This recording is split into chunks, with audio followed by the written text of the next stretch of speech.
This is DX Central Live.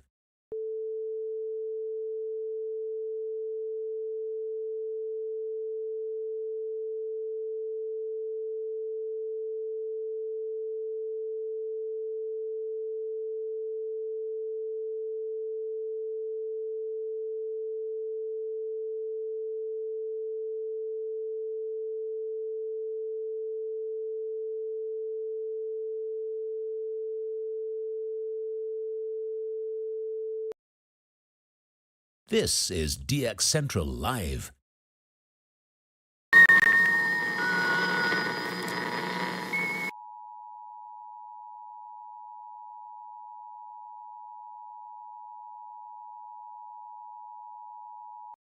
Stand by for a transmission from DX Central.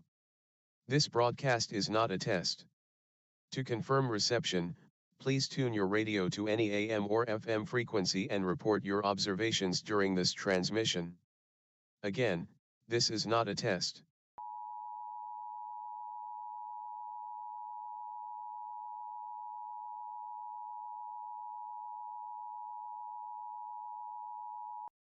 Stand by for a transmission from DX Central. This broadcast is not a test.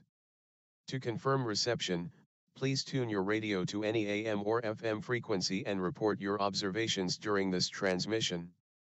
Again, this is not a test.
DX Central Live is brought to you in part by Since 1933, the National Radio Club has been serving AMDXers while providing some of the most in-depth information in the hobby.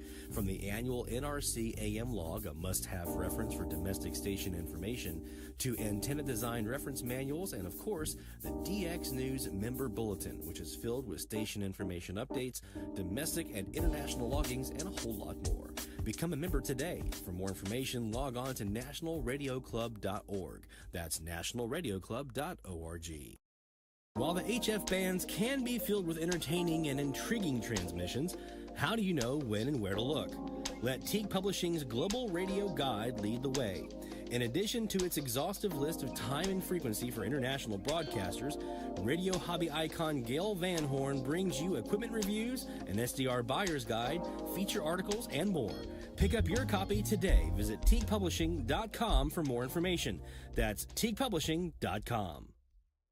From the pages of its DX Monitor Member Bulletin, members of the International Radio Club of America share their domestic and international AMDX loggings. In its Mexican log, a wealth of information can be found of stations from south of the border. Technical guides, sunrise, sunset maps, and more make the IRCA a must-join for any AMDXer. For more information, log on to ircaonline.org. That's ircaonline.org. Through crashes of static in quiet hours, we listen. In languages we can scarcely understand, and of places we have only visited in our dreams, we listen. Incessantly, we perfect our array of aerials, receivers, and resources. We refine our skills and our techniques so that we might listen. We are DX Central, and we're all about radio. Visit us at dxcentralonline.com or check us out on YouTube. Search DX Central. Keep up with DX Central. Follow us on Twitter at DX Central.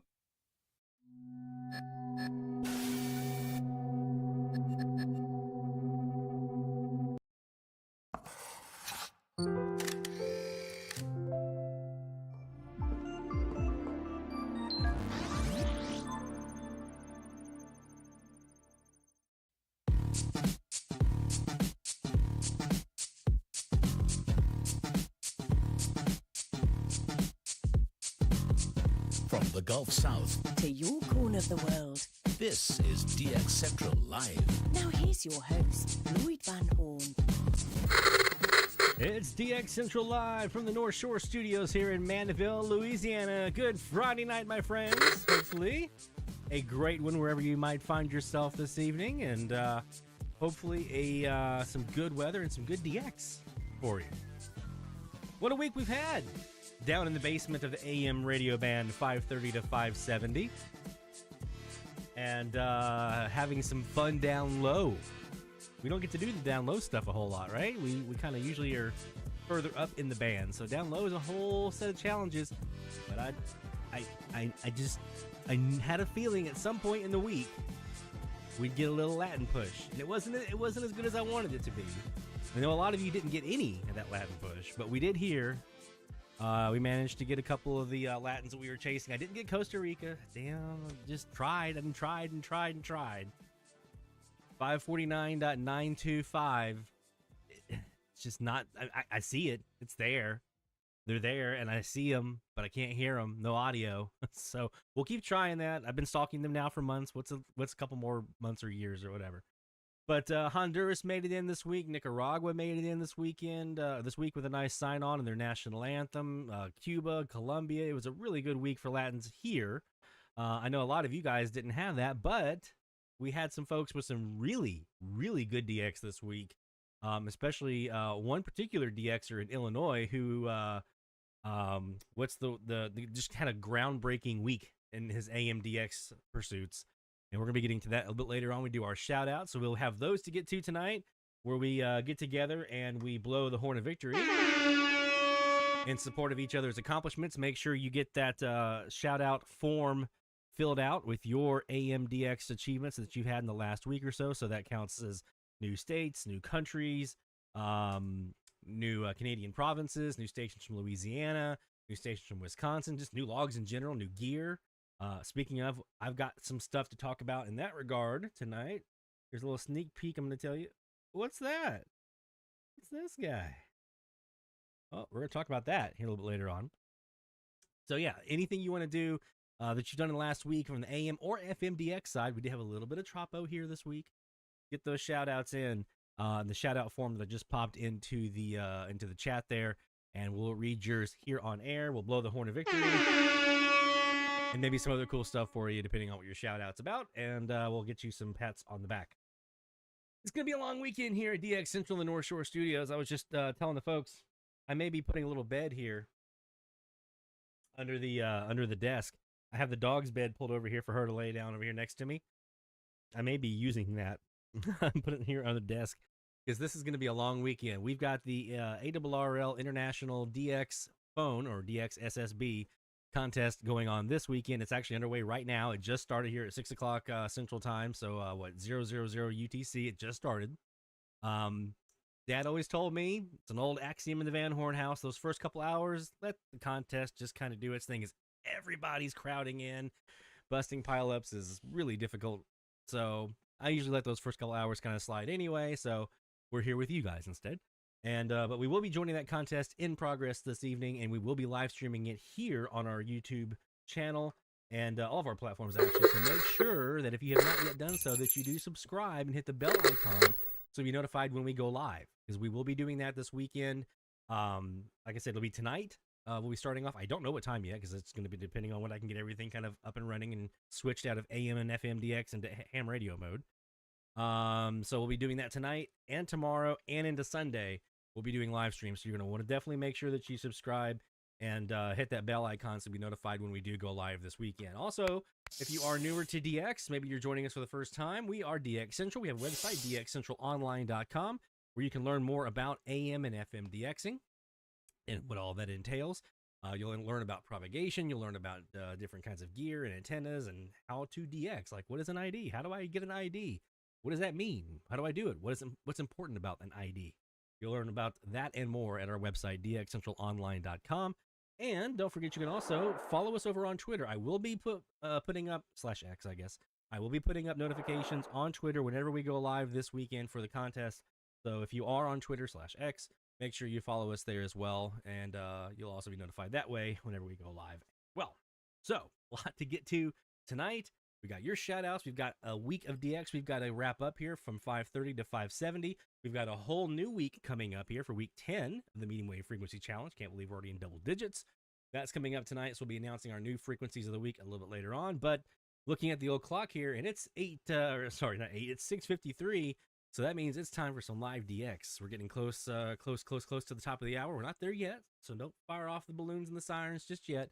But we are going to go ahead and get started with our first hour of live DX, and this DX hour is brought to you by the National Radio Club. That's nationalradioclub.org. That's where you want to go for more information about becoming a member. And I, once again, will encourage all of you who did have some new stuff that came in this week, new logs, new things like that. Don't forget to submit your loggings to the clubs, the NRC and the IRCA. I've already got mine drafted up and ready to go and formatted up. There's a specific format they want you to use, depending on if it's NRC or IRCA. I think each one of them is slightly different. So make sure that you get those logs ready to roll so that those can go out to the editors. And I think the deadline is, for most of the time, is usually tonight. Now, I think one of them, I think it's NRC. The next one will be, or maybe it's IRCA. The next one's next week. I'm just going to go ahead and submit them. Just go ahead and get them in tonight, and that way you don't have to remember what day it is. Just go ahead and, whenever we do a DX Central Live here, go ahead and submit those loggings. If we're on the air, you should be submitting your loggings to the NRC and the IRCA, and we'll be doing that tonight as well after the show is over, putting ours in the email and going out to Bill Hale at the NRC and Eric at the IRCA so they can get those into the logging column.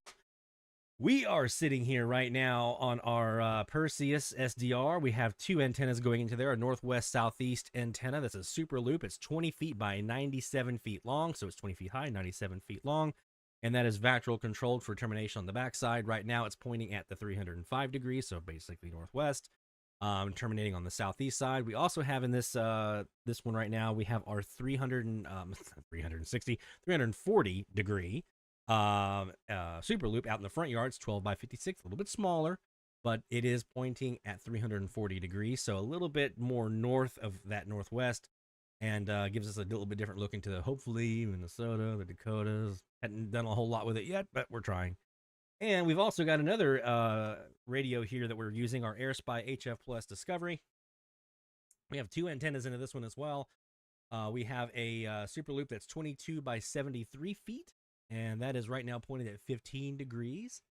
And we also have what you see on screen right here is our PA0 RDT Mini Whip. Let me tell you how amazing this antenna has been all week. I've been having some problems with it. Come to find out it was operator error. That was my bad. Got that sorted out. This antenna has been crushing it this week. Absolutely crushing it this week. And this is where we're going to get started here tonight, is with the PA0 RDT Mini Whip and the AirSpy, so we can take advantage of that code channel canceler. I've been having so much fun with that one this week. Let's see what we can hear on the AirSpy. Let's go.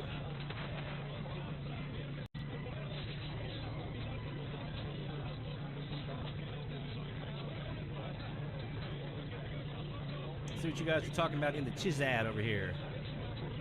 Saw you were talking earlier about logs. I still have my first AM logs.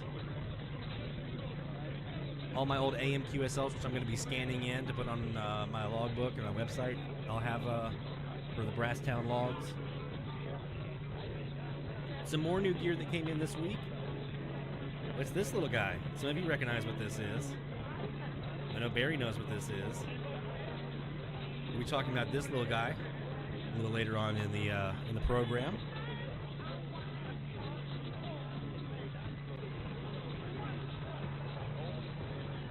Dennis, I don't remember the exact one. I don't remember the exact ratio. I think there is one. It's up on Bruce Conti's website. The BAM log website is where the design is and kind of the different dimensions. However, I follow the rule of thumb, rules of thumb that I follow. And this is an old axiom that Dad taught me for years and years. The more wire you have in the air, the greater your capture area, the better it's going to be at pulling in signals. So the bigger the better in most regards, for most times when it comes to antennas. It may affect your directionality a little bit. It may affect some of your back end nulls a little bit on the vactrol or your terminating resistor. It might be impacted a little bit by size, but I will sacrifice some of that if it means I pull in weaker signals. So I will put it in for the size of whatever it is that I have available to me. So if I have 2 trees that I want to put them in between, and the tree is really, really tall, like I'm about to do with Mom's setup in her backyard, the trees are super, super tall. There's maybe 70 feet between. That's what I got. So I'm going to work with what I got. All right, it's about that time, y'all. Y'all fired up the signs?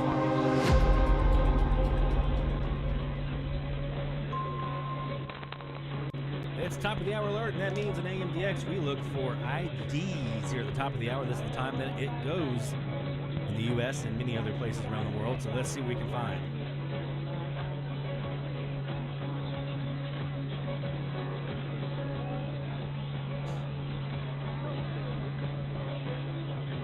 Let's just cruise up really quick to 550.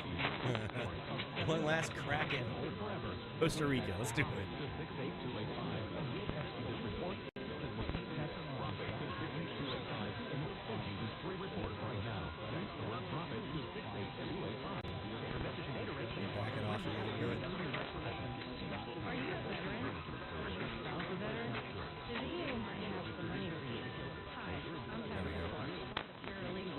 Switch it to the 15 degree. I've got a light trace there on the PA0 RDT. You hear that het in there? That 1 kilohertz het heterodyne? See if I can zoom in enough to see it here. Yeah, there it is right there. You can see it on 549. That's Algeria. It's not super strong. But that would be Algeria right there, 549. In theory, it should be.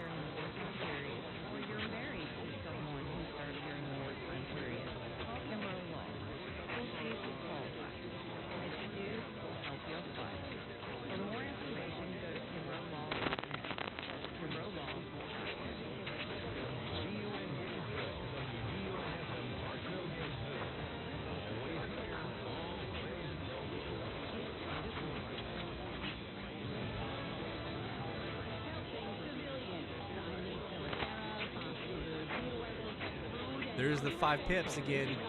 Jacob, Barry, you hear it? Just heard the 5 pips. That's the first time I've heard him since the last time I heard him. That was a dumb statement. You and I mean, since like the 24th, I think. That was the last time I heard him, was the 24th. Haven't heard him since. That's the first time since. Did we decide that was XEPL?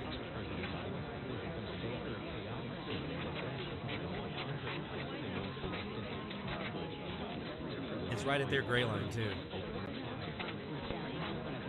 As you'll see here, it's right at their gray line.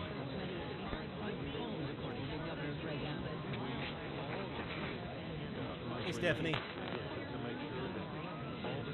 Welcome, my friend.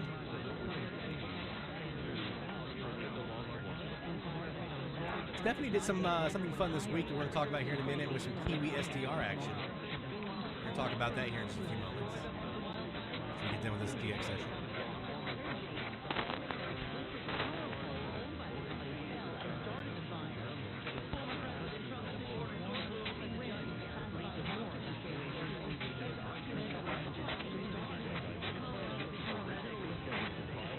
So we heard WDU in Gainesville in there for their ID.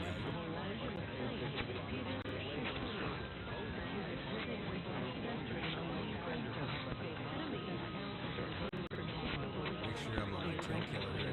It's rotation. Step here.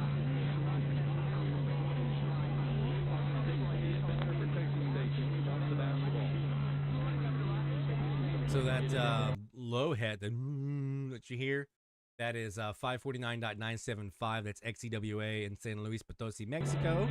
It's causing that.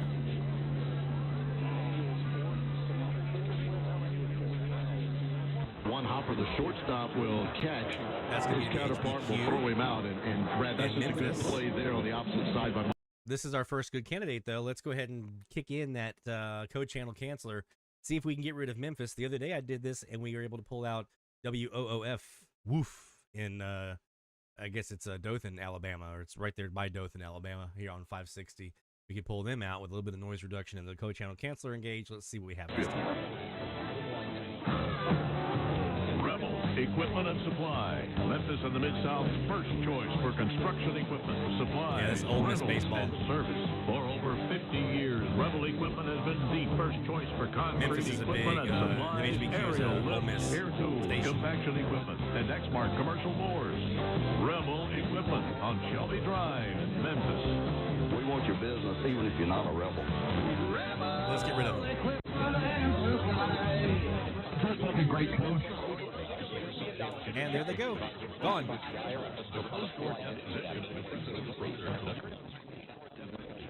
Let's kick in a little noise reduction.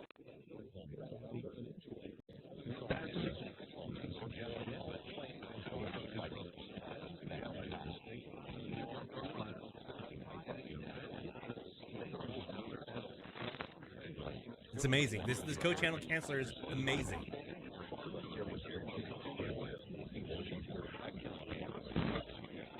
It's basically like phasing, but you only need one antenna.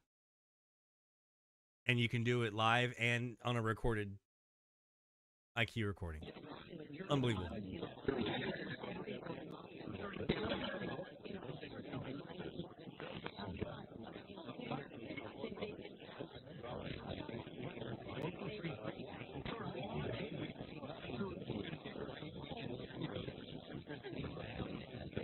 Again, let me remind you, here's what we had. And the Expo teams have a man. Blake Guerin is the first baseman who will hit big fella. That's Ole Miss baseball.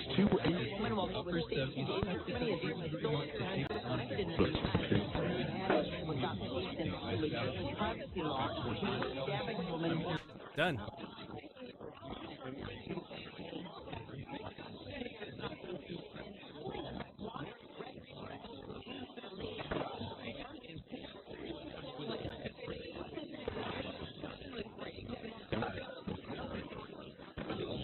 A little bit of noise reduction adding in for clarity.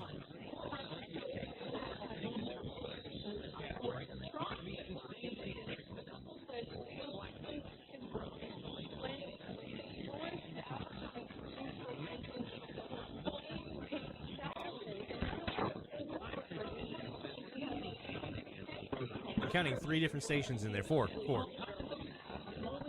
There's a music station. There's a guy talking. There's a girl talking. A woman talking. And another station that was carrying the Fox News underneath all that. 4 stations.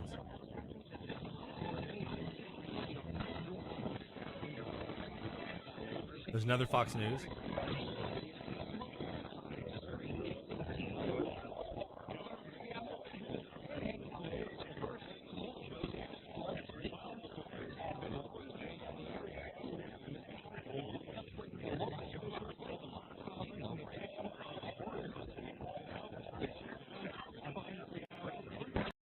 We could stick around with that for a while and see what comes out of that and what develops, but I guarantee one of those is KLVI out of Beaumont. Other than that, I know, let me go back to my 560 here. I think one of the ones that I had was KWTO in Springfield. That's probably one of those Fox News that we heard. There's also, like I said, there's Wolf down in Dothan. There's WNSR out of Tennessee. I forget is it Brentwood, Tennessee? Used to be WOFE, I think. So yeah, there's a couple of different stations in there that have been heard here. And there's also KLZ out in Denver that I've heard here before that could be in there in the mix as well, because we just passed their gray line.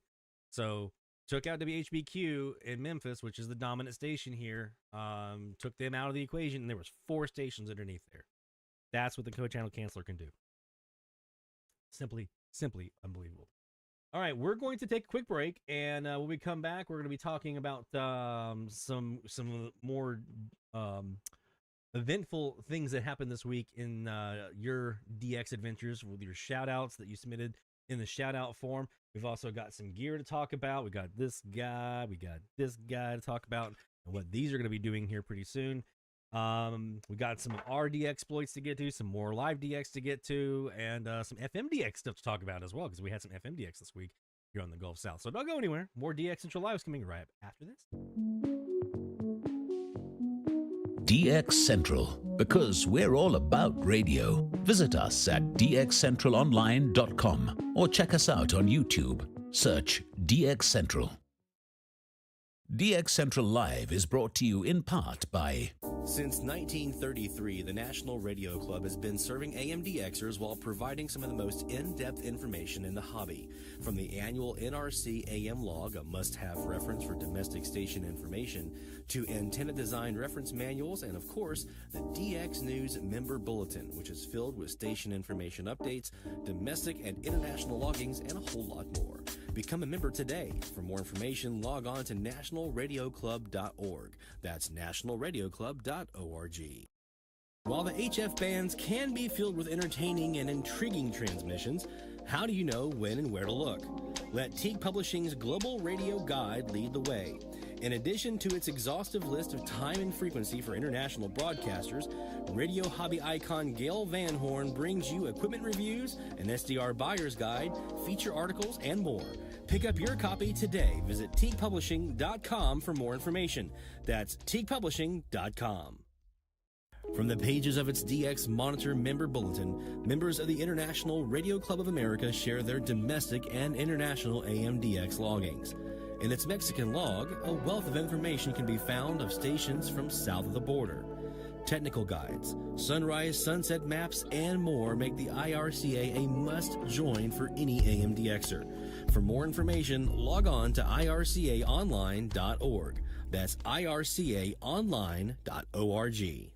Through crashes of static in quiet hours, we listen. In languages we can scarcely understand, and of places we have only visited in our dreams, we listen. Incessantly, we perfect our array of aerials, receivers, and resources. We refine our skills and our techniques so that we might listen. We are DX Central, and we're all about radio. Visit us at dxcentralonline.com or check us out on YouTube. Search DX Central. Keep up with DX Central. Follow us on Twitter at DX Central.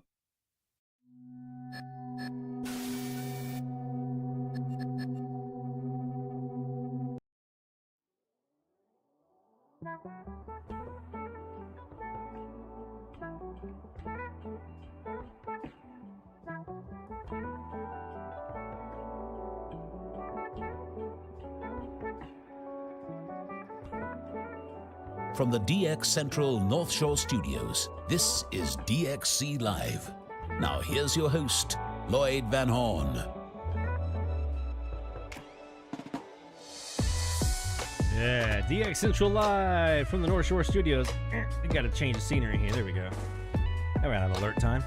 From the North Shore Studios here in Mandeville, Louisiana, where we bring you DX Central Live every Friday night here on YouTube, Twitch, Twitter /X, and Facebook, starting at 6:45 Central Time. That is 00:45 UTC. All right, so Todd just fell victim to the DX Central curse. We all started talking about the gear that we like, and it's damn, I gotta buy that now. Sean and I had a conversation recently where I was like, okay, you're talking me into this, and I gotta talk you into this piece of gear, right? So that's the curse of DX Central, is we start talking about all this cool, fun stuff and what we get with it, and it's like, well, I want one. I want one. Let me show you the most recent piece of gear, actually, that has kind of fallen into that category. Our friend Sean Kutsko sent this video to us of him using a borrowed NCC DX Engineering NCC2 phaser. Now, I've got a Lankford-Misek, I've got an MFJ-1026, I got a Quantum phaser. I don't need another phaser, okay? I'm good. I got the co-channel canceller. I'm good. I don't need any more. But I saw this video, and instantly it was like, but I want one. So this is a video of him using his NCC2 to, I think it was one of the first things he did, actually, once he got this, was to phase out 700 WLW in Cincinnati, Ohio, and replace that with KSEV in Tomball, Texas. So let's take a look here at Sean's video and see why we need to go out there and shell out almost $1,000 for this phaser.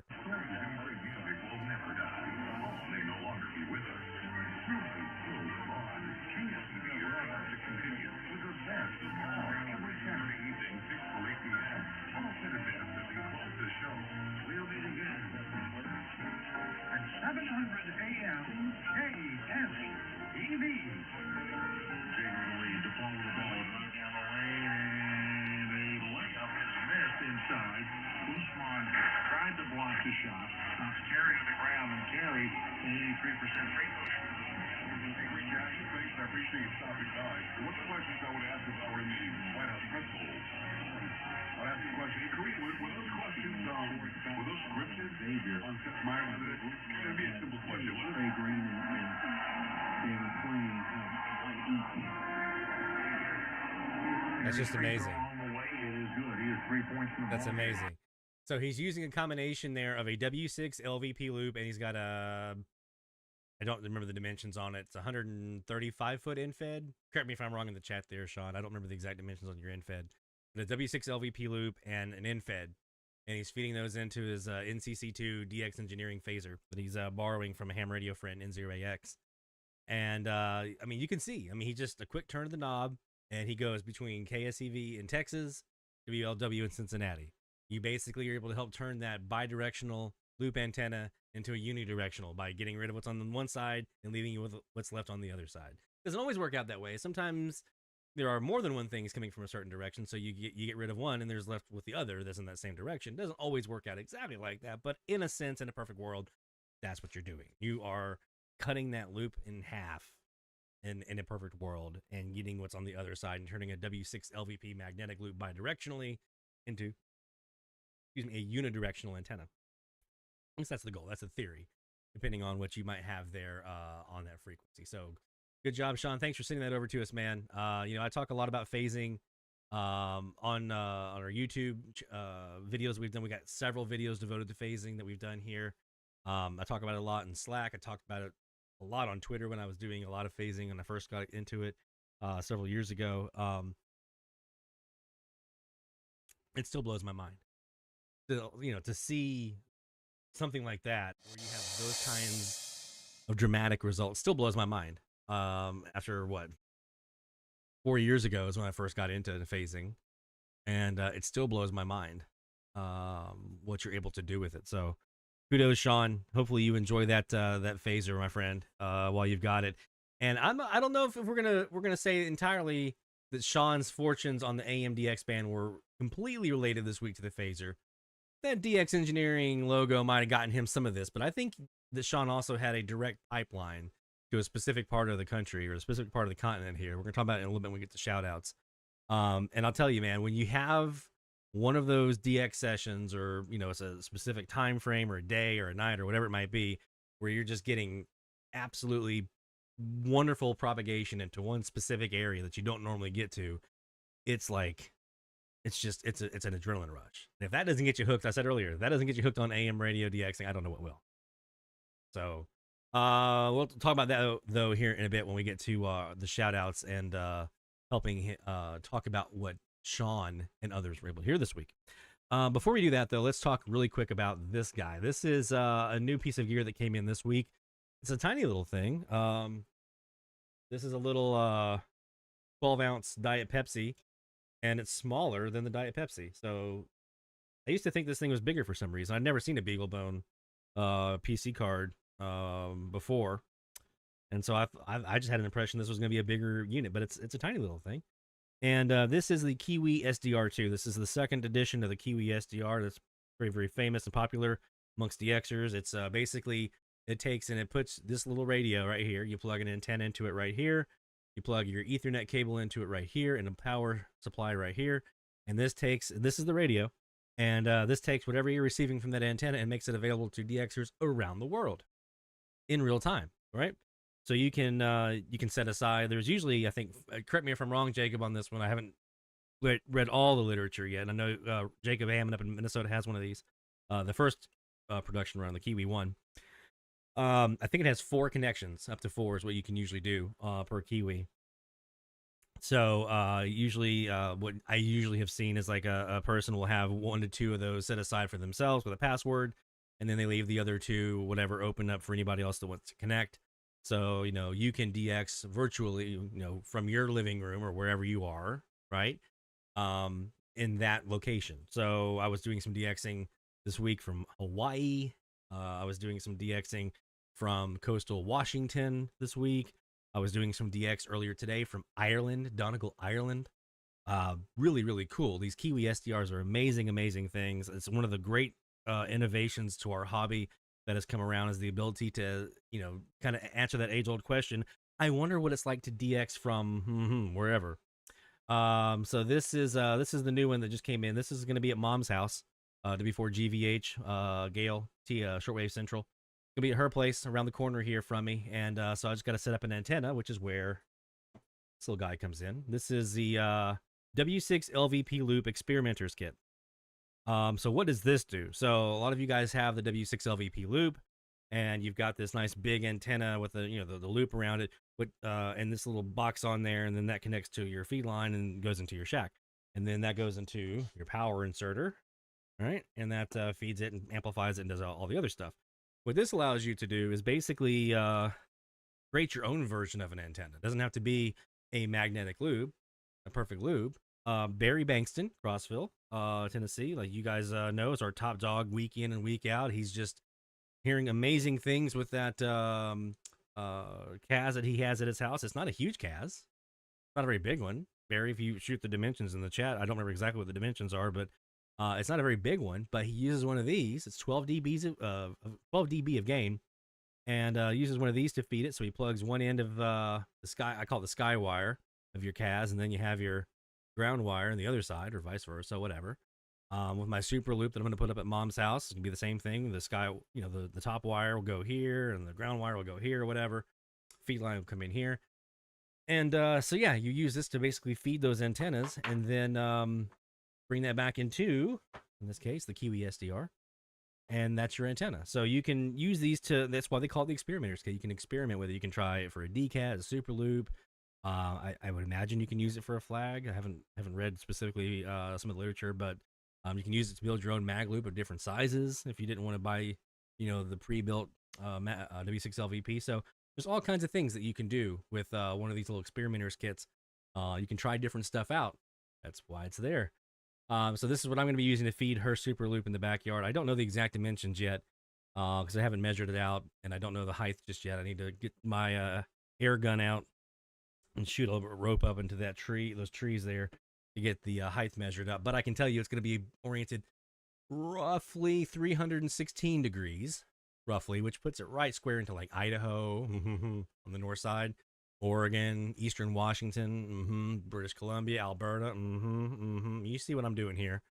And on the south side, even more importantly, it's going to be right about 136 degrees. Where does that put me? Well, let's take a look here on the map. That's 144. It's going to be right in here somewhere, right around this Colombian-Venezuelan border, hopefully maybe into Brazil a little bit. And this hopefully will be big enough, of a substantial amount of size, especially on the vertical side. This will be big enough to do that, to punch inland. Because I was doing some looking up my DX map on medium wave list, and I realized all of my South American stuff is right here along the coast, pretty much. Colombia, Venezuela, Ecuador, Peru, is all right on the coastline. I haven't really punched into the inland portion of South America just yet. I'm hoping to change that with this new antenna that we're putting up. So we're going to keep you guys posted. We'll have this up eventually. I have some more pieces of the puzzle. I'm waiting on a new power supply for the Kiwi I'm waiting on, and a couple of other little components that we need. But as soon as that all comes in, we'll go over. We'll put this up on the router, and we'll make some connections available so you guys can DX from Mandeville using the big Superloop antenna, hopefully, on that Kiwi. And then I'll be adding eventually another one of these here at this house, here at North Shore Studios, with our PA0 RDT mini web. I'll just move that over from the AirSpy to the Kiwi, and then the AirSpy will be exclusively my my rotating Superloops that I do, either the east-west or the north-south. But you guys will be able to at least DX off the PA0 RDT mini whip or the other Superloop over at Mom's house. So there we go. That's the new gear that came in this week. Very, very excited about that. Alrighty then. Let's go ahead and get to our outs the shout and get that process started. We got a lot to get to this week of shout outs. I'm counting them right now. Yep, we've got quite a few already coming in and some big ones. So I'm going to save yours, Sean, for a little bit here. Probably going to be its own round of shout outs because Sean had himself a week. So we're going to save his for the next round here, and we'll go ahead and get started with some of the other folks. Let me get the Horn of Victory tuned up. There we go. All right. Let's start with John Johnson from Mesa, Arizona. Our buddy John had himself some nice DX this week. A new log from Mesa on the 25th of February. XEPBGJ. That's a lot of very similar sounding letters. XEPBGJ. 6:30 in Guadalajara, Mexico, with the Mexican national anthem, followed by complete station information given twice. That is number 106 from the country of Mexico, since he started DXing at that location. So we give John the log.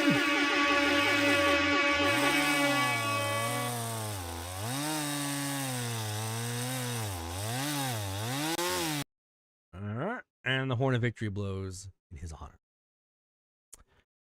All right, Stephanie had a great week as well, including a new log from 540K NMX in Las Vegas, New Mexico. That is the 18th New Mexican station that she has heard from the Radio Hacienda in the Palm Desert, California. I got 3 here. I can't understand why New Mexico is so hard to hear when all that's between me and New Mexico is the state of Texas. Oh, yeah, Texas is huge.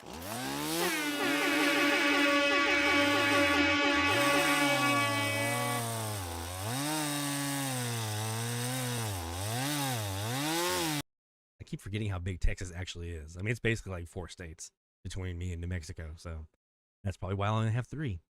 But big one for Stephanie this week. We're not done. A new log from the country of Mexico. That is 560 XESRD La Tremenda in the state of Durango. That is a new Mexican state. That is number 14 for Mexican state number 14 for Stephanie from the Radio Hacienda. So you know what we do when you hear a new state from Mexico? We do this guy. Yes, we do.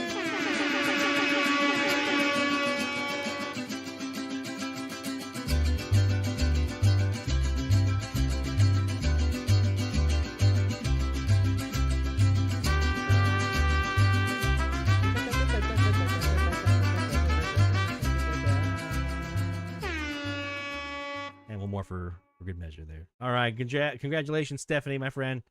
Awesome. I mentioned she also did some DX off of a Kiwi SDR this week. We're going to talk about it here in a little bit. And got to hear her first ever time hearing audio on a radio from like actual radio with an antenna, not streaming on like a station website, but like an actual antenna received station from, I think North Korea was one, some others. So we're going to talk about that here in a little bit.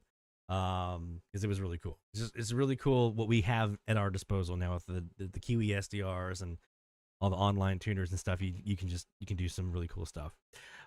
David Pete in Old Town, Maine, step it up to the plate here with shout out new log number 521, Radio Algeria. I'm assuming that's 531. Radio Algeria International. That's Algeria number 2. Also, so we'll start there.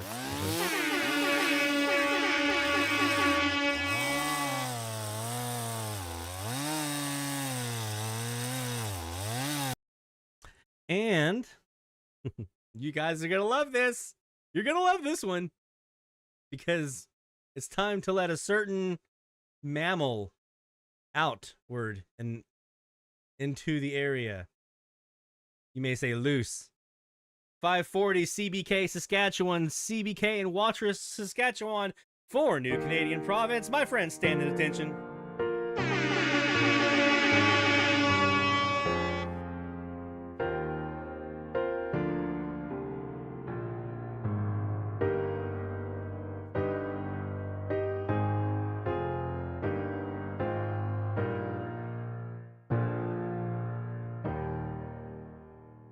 Good job, David. Woohoo! New Canadian Province. Actually got these guys this week, too. Had never heard CBK. With my my co-channel canceller, got rid of XEWA. Guess who was there waiting in the wings? CBK. First time ever hearing them. And then I heard them like 4 more times this week after that. After never hearing them before, now I keep hearing them over and over and over. So very cool, very awesome, David. Congratulations, my friend. Got a couple more we'll get to, and then we'll take a pause on the shout outs until we get back a little bit later on. And then I say we'll do Sean's, because Sean deserves his own round of shout outs by himself this week. 2 new logs, sorry, 7 new logs this week for Carl DeWitt in Kingsport, Tennessee, with 2 of those on challenge frequencies. WETC, actually, hold on, let me scroll over. I'm not seeing my whole thing. Okay. ETC in North Carolina and AUK for a new one in Wisconsin.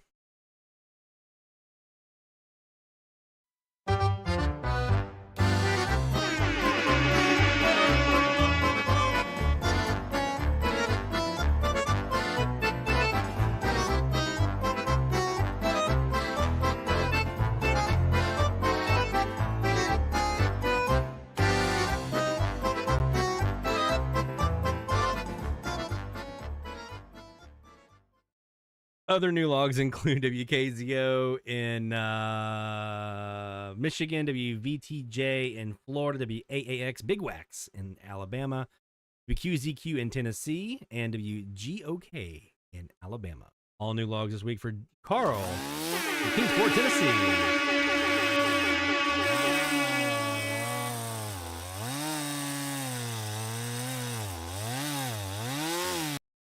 Now, you guys know how much I've been trying and working and trying to get new stations from Minnesota, Michigan, Wisconsin, that whole area, right? So I'm not going to say anything negative about WAUK in Jackson, Wisconsin, rather, on the 540 kilohertz. I'm not going to say anything negative about them. I will just say this. I heard them a lot this week. Heard them a lot. Normally, when I have a station that I hear as many times as I heard of AUK, I would call them a pest. I'm not going to do that because I am trying to keep the Minnesota, Michigan, Wisconsin DX vibe going. So I'm not going to say that. But I did hear WAUK a lot this week. Bart Nave in Gray, Tennessee. You're up to the plate, my friend. 3 new captures this week. There may have been a couple more, but 3 that stuck out in the mind here. CHLO 530 in Brampton, Ontario. I got them for the first time this week too, man. That was a great thrill when I finally added them to the log. Anytime I can get Canada, I'm happy. CHLO AM 530 kilohertz, Brampton, Ontario. WFRB 560 in Frostburg, Maryland. Very nice. Willie 106.7. And thought this one was already logged, but with 953 medium wave capture, somehow it slipped by. I got you. WGR AM 550, Buffalo, New York, Sports Radio 550. Good job, my friend. New logs for Bard.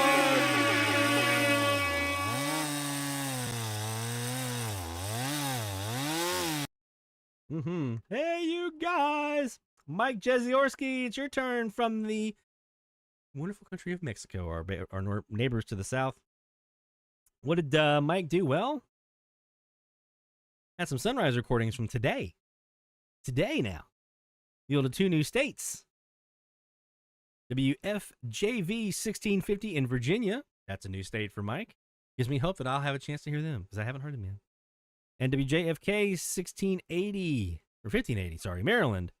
Those are states number 35 and 36. So we say, my friend, fireworks in your honor.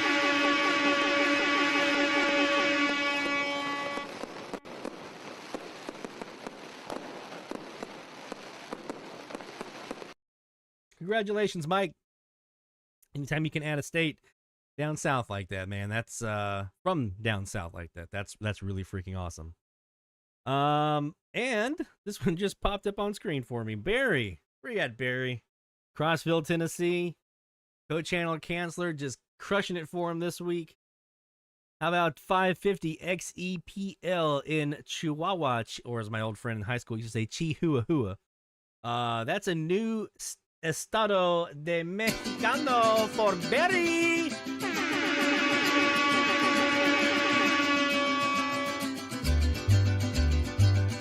Yes, sir.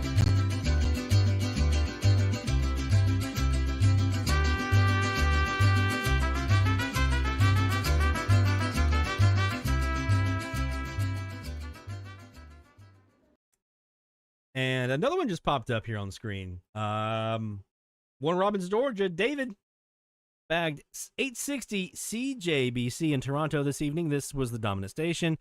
Had to turn off the radio because of a thunderstorm in the area, but keep trying for some more DX later on. I feel you on that one, man. We had that last night. I had to have everything unplugged. I actually had everything replugged back in right before I hit stream.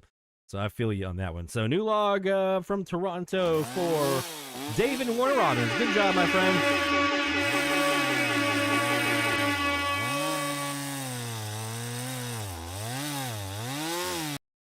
So you can get your shout outs in with the shout out form, and we're going to pop that link here in the chat for you guys so that you can submit your shout outs. If you have new states, new countries, new logs, new Canadian provinces, new stations from Louisiana, new stations from Mexico, new stations from Wisconsin, new gear, any of that stuff, any cool AMDX, FMDX stuff you want to share this week.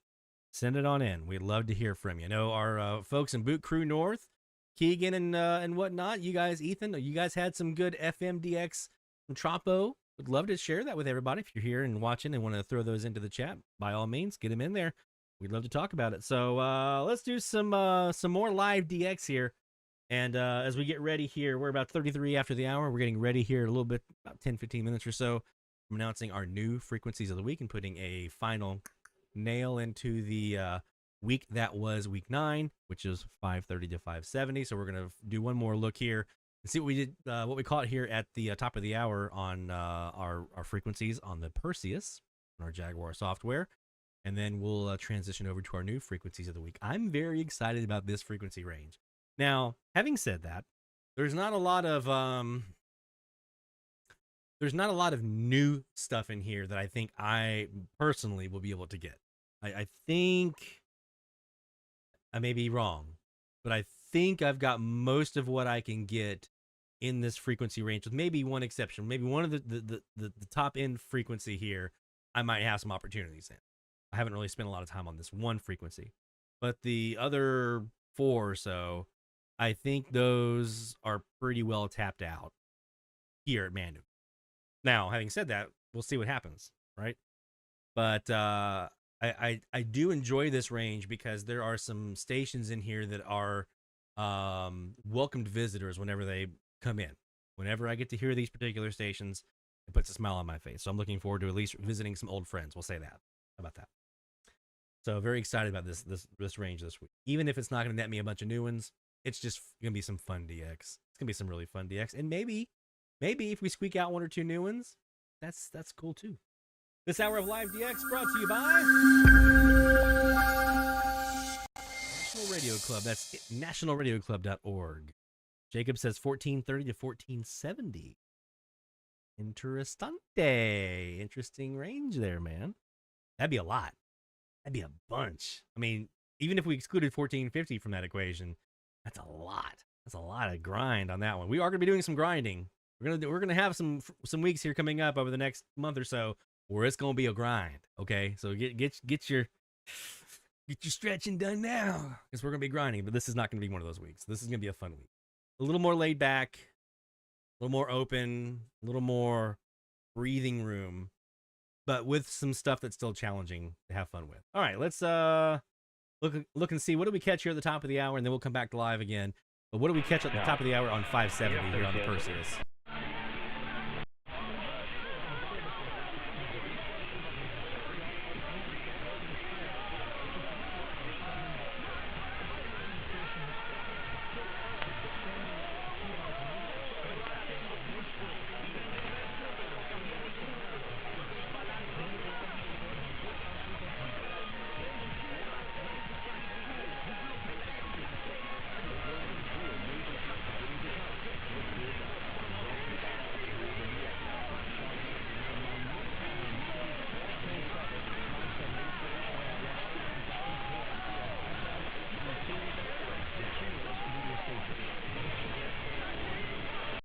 KLIF, that's kind of what I figured. Dallas, you hear the Sean Hannity ID in there every time.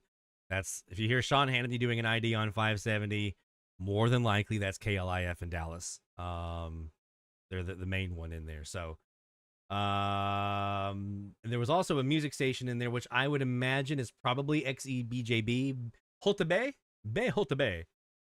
here in Mexico. That is in it's Monterrey, right? La Voz, Monterrey. Just outside of Monterrey, I believe, in Nuevo Leon. 5 kilowatts, but man, they get out. They definitely get out. So if you didn't have a chance to net them this week, even after we move on to a new frequency range, it's worth your time to go down there and try to hear them, because they are a station that does get out quite well. 560, I can tell you who this was, even on the Northwest Wire, especially on the Northwest Wire. Tell the people more as we get this 0-2 pitch that's going to bounce in 1 ball, 2 strikes. It just reminds me of Garrett Cole, the New York Yankees. Just kind of the build and the body. Same here, David. I'm the same way. If I can just get one new one a week, I'm ecstatic. If I don't, oh well. At least I tried. But if I can get one, feel good. Looking for more. Foul tipped it. It's held on by the catcher, Top, and that's the 4th strikeout. All of the outs recorded. So this is one of those frequencies that I was really hopeful for this week. I really wanted this frequency to be like a slam dunk. I had my eye on WOOF, which I did get, and KWTO, which I already had, but I wanted to hear him again. I wanted to hear KLZ again. Didn't happen. Did get KWTO this week. I was really wanting to be VOC in Columbia, my old stomping grounds in South Carolina. I really wanted that one. Didn't work out. That's okay. That happens sometimes. Struck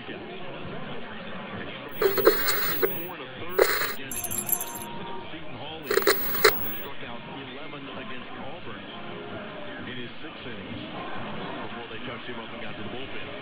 And the scouting report's been pretty true. He's going to get ahead with the fastball and try and put you away with the slider. So this baseball steps in from the left-handed side as he takes the strike. And it could change up right there. That's that Ole Miss game we were hearing earlier on WHBQ. So that's who that is. We heard that on the Air Spy earlier. Remember we got rid of him. It's freaking cool. 550. Who do we get? Probably KTRS and KTSA. Maybe WDUN, maybe, but probably one of the other two.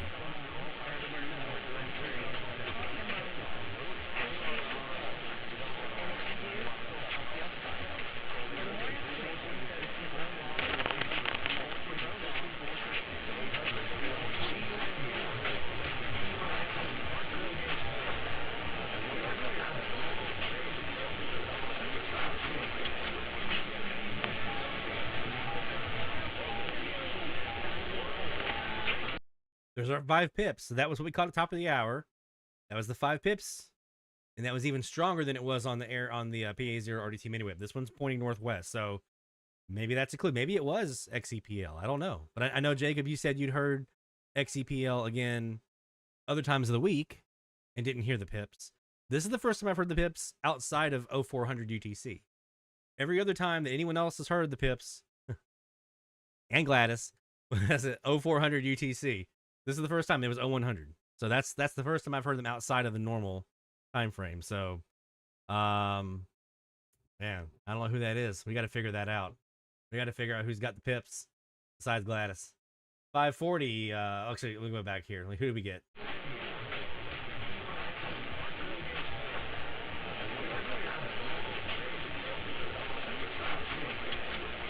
Always live, always local. That's WDUN.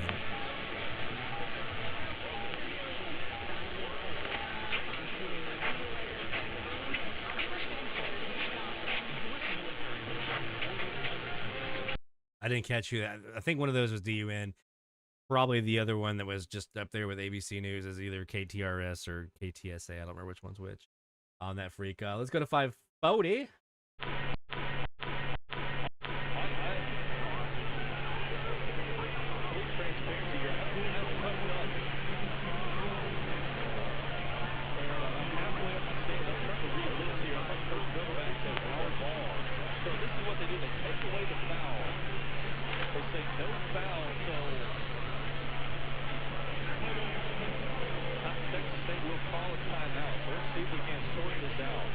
Probably KMLB. This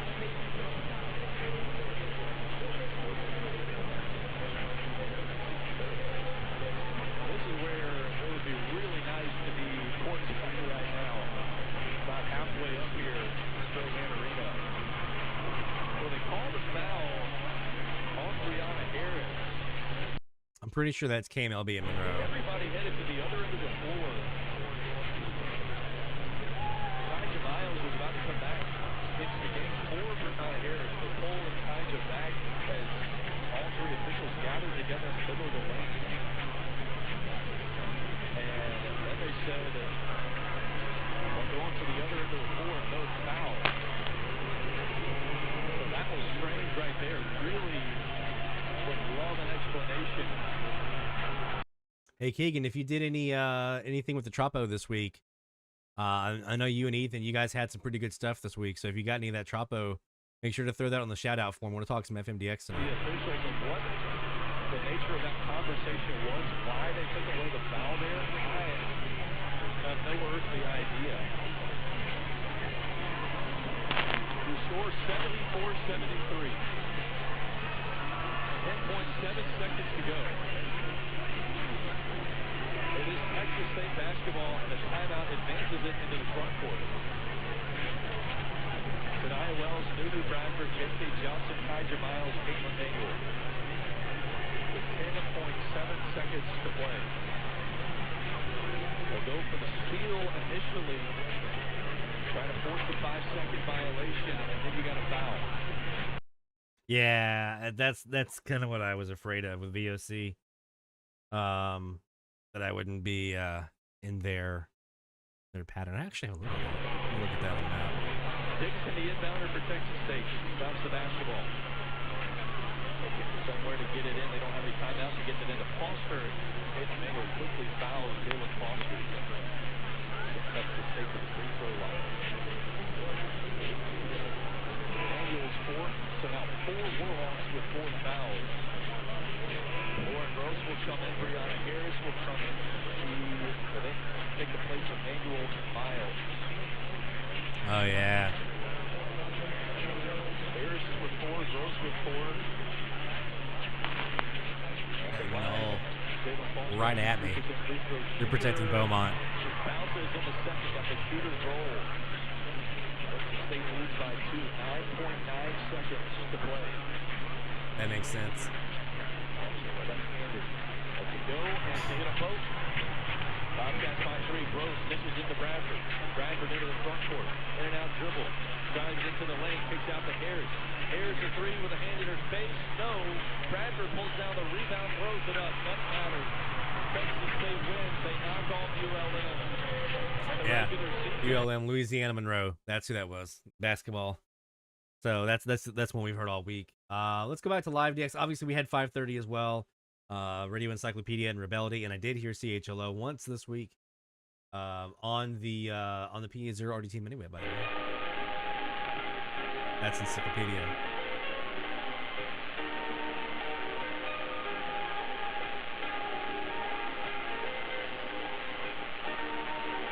Yeah.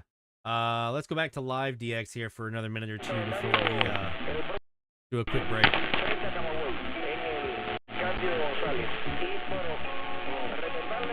Rebellity's on top. Interesting. Hey, Neil. Welcome, my friend.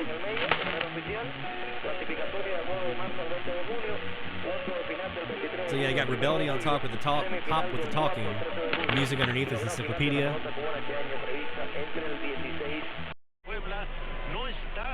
There's XCWA on 540.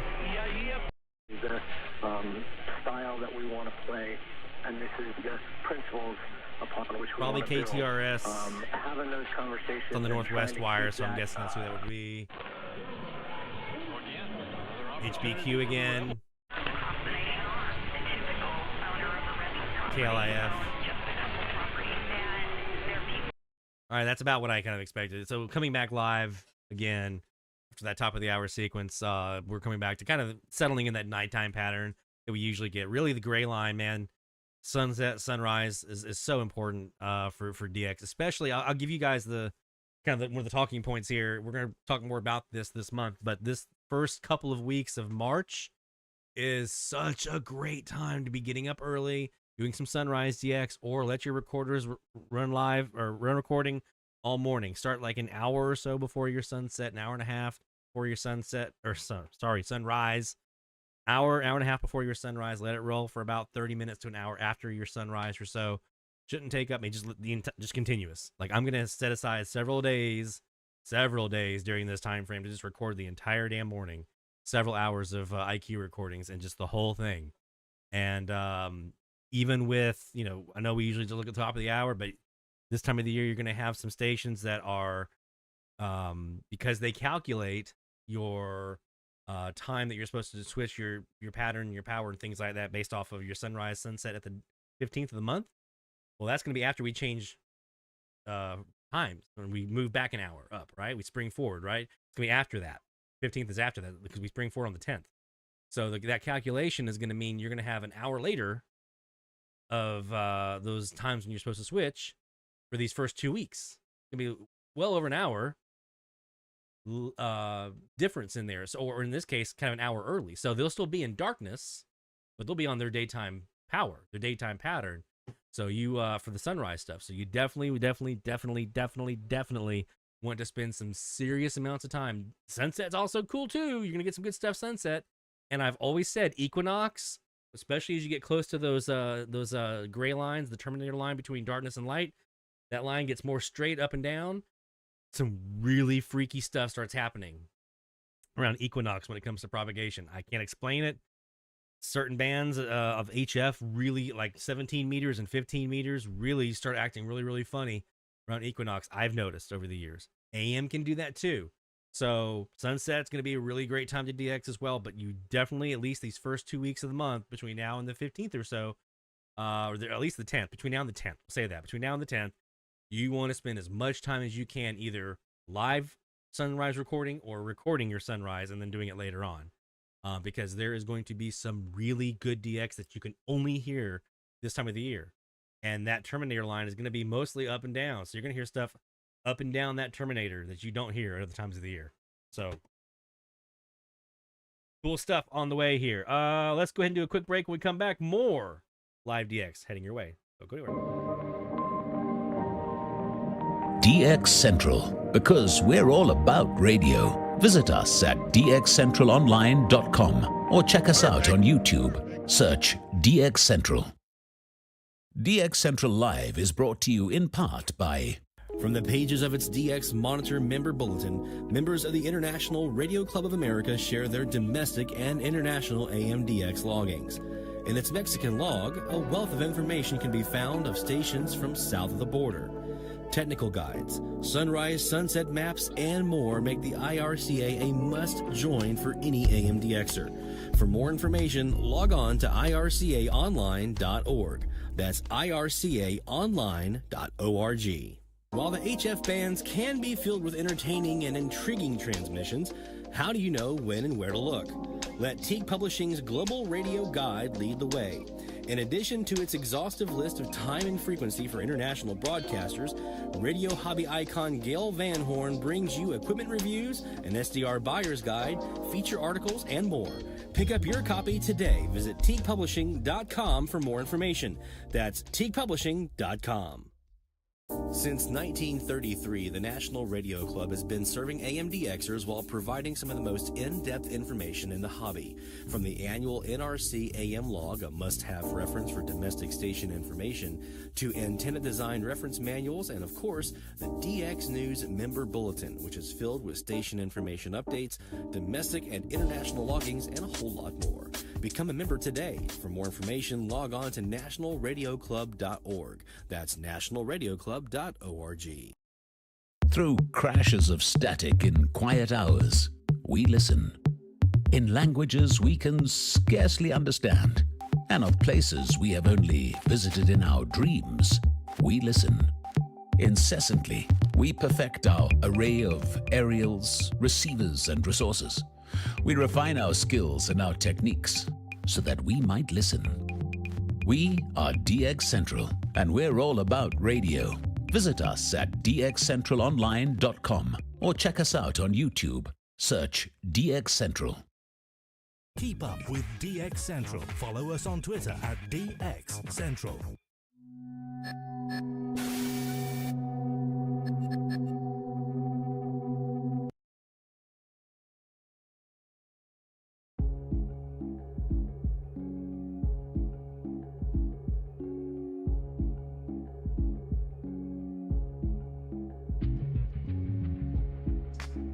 From the DX Central North Shore Studios, this is DXC Live.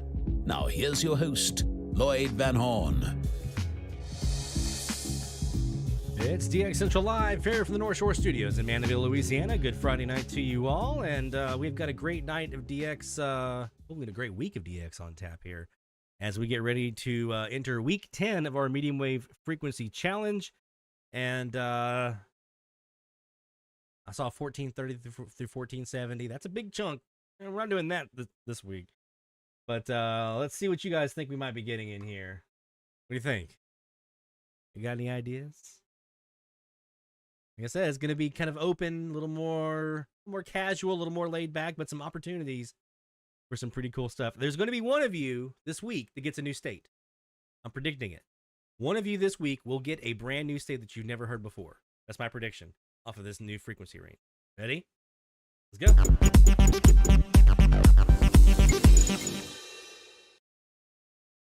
Oh, I did, didn't I?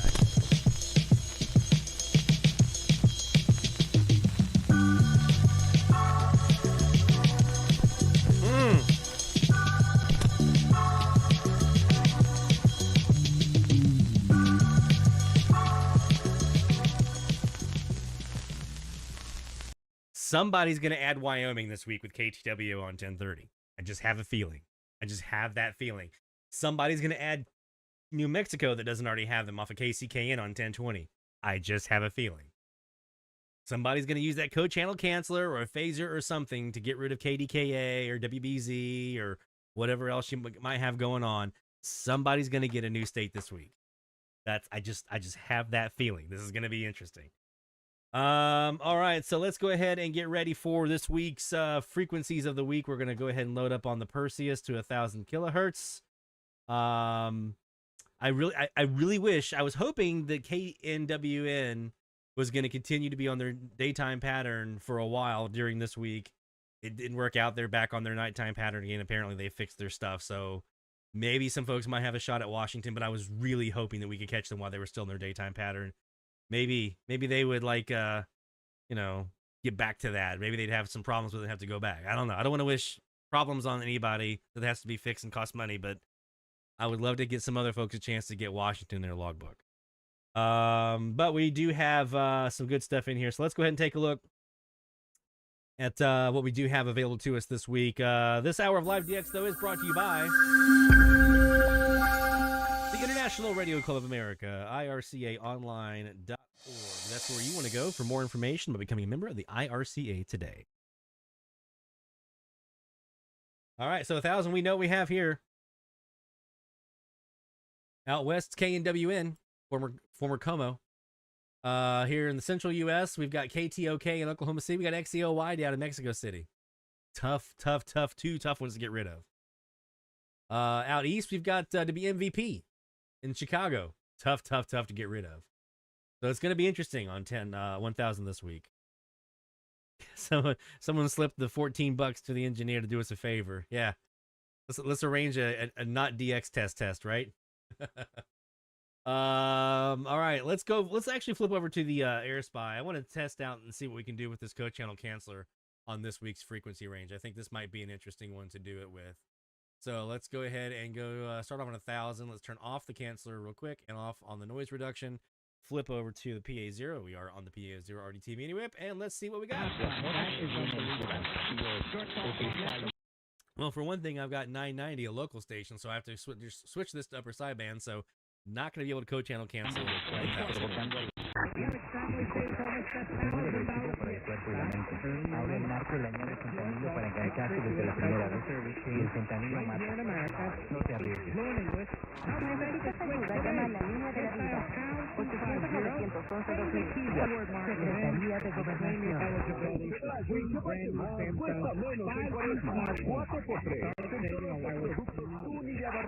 Oh, it's that time. Fire off them sirens, Bill.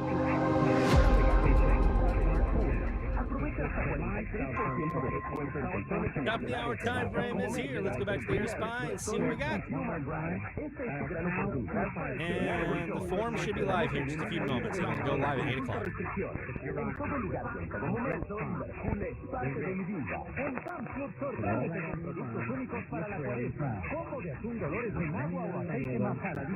You sure do, Stephanie, yes.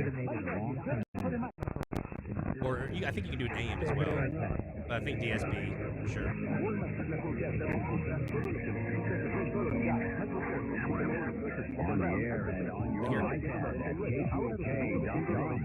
There's Oklahoma.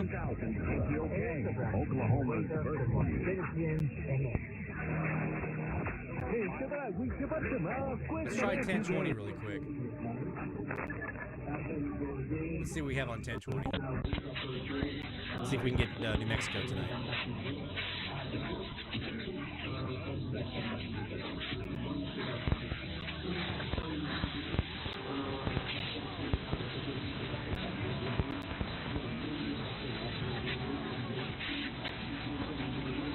we're gonna do this dual. Let's go look at the Perseus. Maybe it'll be there on the Perseus tonight.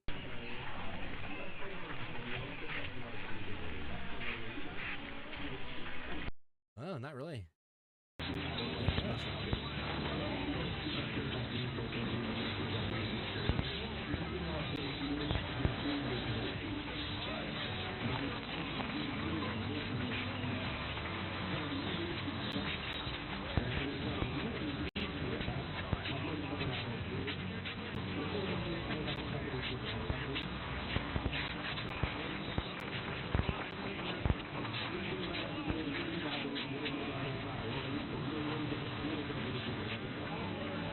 So I'm not hearing KDKA or KCK in here, very interestingly. Let me switch to the Superloop.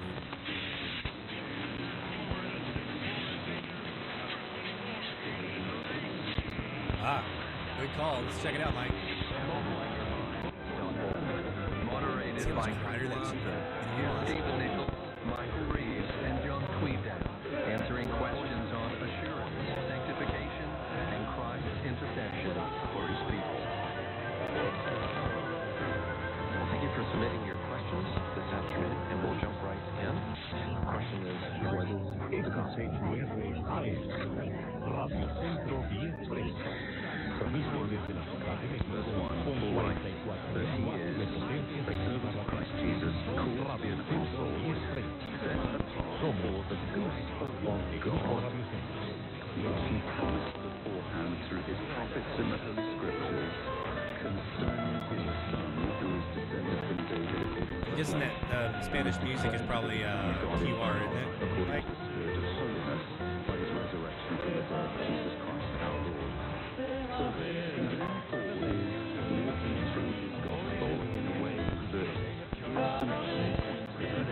elsewhere. So it's not just a one-off. And this points to the key elements. That's what I imagine that would be. First of all, the gospel of God.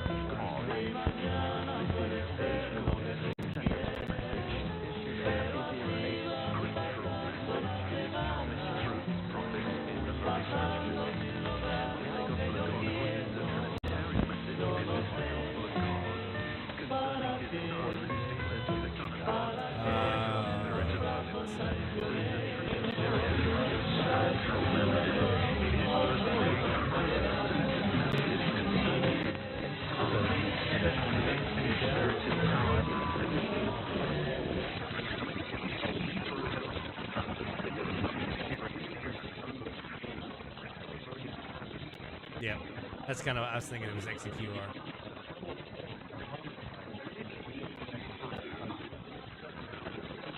And we got rid of them.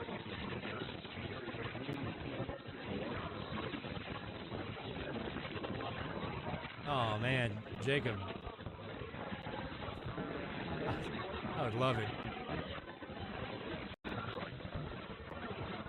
I'll show you, there's a couple stations actually this week that I'm going to be super excited for and trying for, and that vertical alignment, as we get closer to that vertical alignment, I'm hoping will help us out. They're one of them.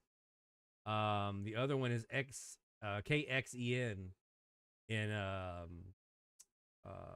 St. Louis, Mitchell, Illinois. I don't have them, and they're one of those that I'm like, why the hell do I not have that station? So a couple of them in there. KMMQ is another.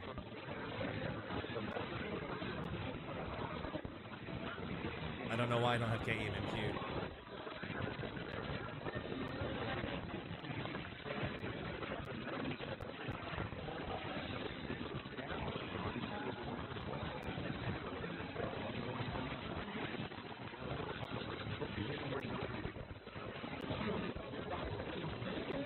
Here comes a nice test for our code channel cancel. Let's check out 1040 and let's see if we can get rid of the HO and hear something underneath. Like maybe Cuba, maybe something down even further south. Probably not because we're on the, well, I'm on the mini whip, so that might help me out. We have a nice hit.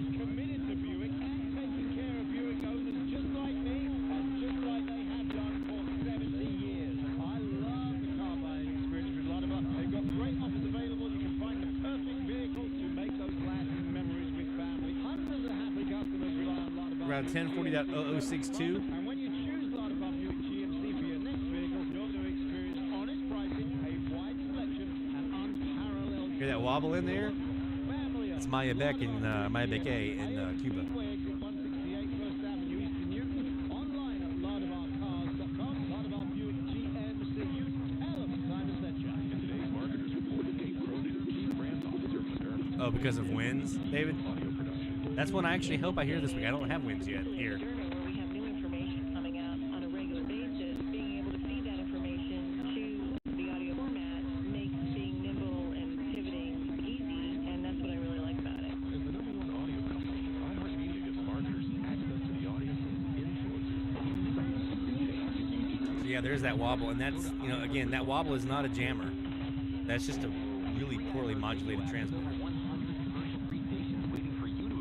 Cuba. Although I do like your theory, Jacob, on the wind on the antenna causing that. I do actually kind of subscribe to that as being a possibility.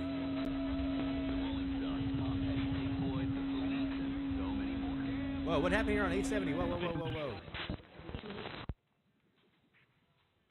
We've got a big old chunk of dead air on WWL right now. See that?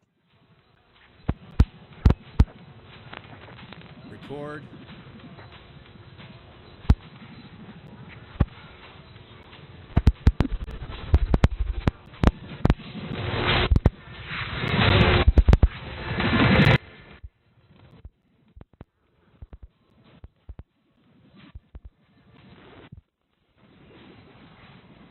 Okay, we'll get back to our frequencies here in a second. I've got a rare opportunity here.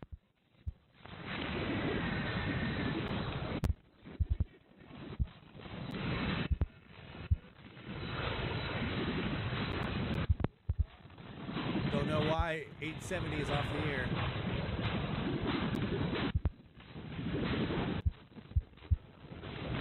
We're trying, it looks like. Somebody blast this one on social media. WWL is off the air. Or at least open carrier. Yep. It's open carrier. With intermittent, or at least, okay, we'll call it intermittent audio. How about that?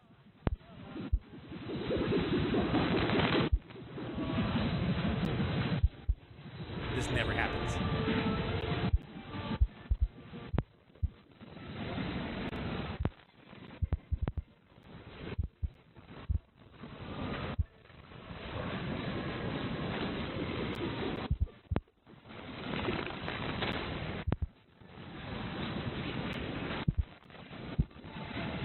Pause for a second. Let me come back over here and see what's on the Perseus.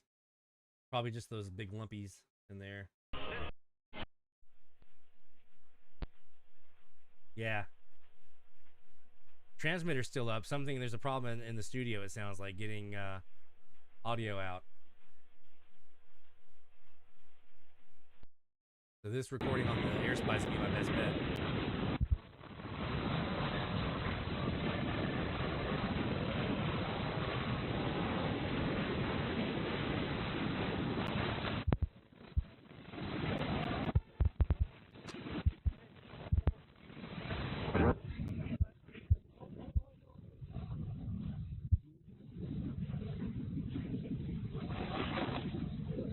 Got the Cuban wobbler.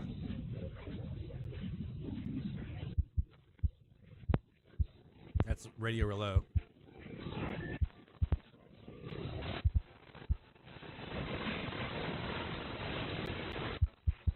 Very unexpected gift tonight.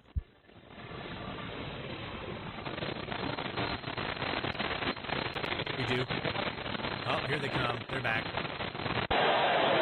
Tommy White, 9 runs batted in. Damn. And you can see even with the cancer, it's just...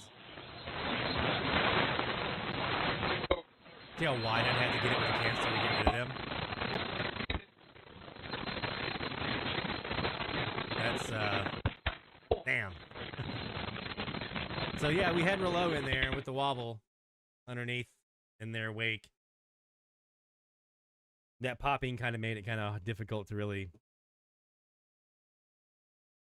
do a whole lot there.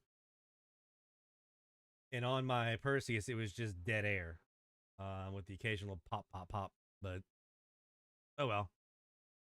That was 870, Carl. WWL, my local here in New Orleans, was having some dead air. So I was taking opportunities to see what was underneath, because that's a rarity. We don't get that very often here. It's never happened since I've lived here. Alright, so we're back here. Let's try 1040 here.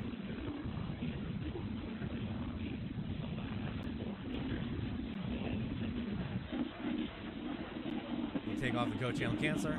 Did you violate the FARA laws with failure to register? So we do have a hit, and I don't know who that's from. I would say it's the Cuban, but normally these Cubans are pretty dead on frequency.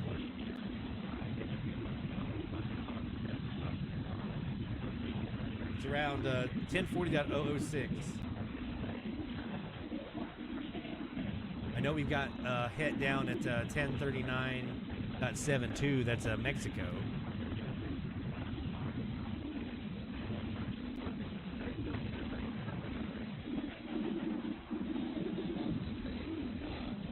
I'm thinking that 6.2 is probably WHO. So we got 10. Our frequencies of the week this week. We just announced 1,000. Sorry, to 1053. That includes that. I was gonna do it 1050, but I saw, I reminded myself of how many European stations there are still left on 1053 in UK and so forth. Talk Sport. So So let's go ahead and include that one in there for folks to try to hear some stuff that maybe they don't really get to hear. So let's look now at 1050 though. That's usually Mexico here. This is the one frequency this week that I think might have an opportunity, for me at least, to be able to add some stuff to the logbook. I haven't spent a lot of time on 1050 because of Mexico being predominant, but that means I have some room to work here with the code channel canceller, some of my different antenna setups. So let's see what we have here.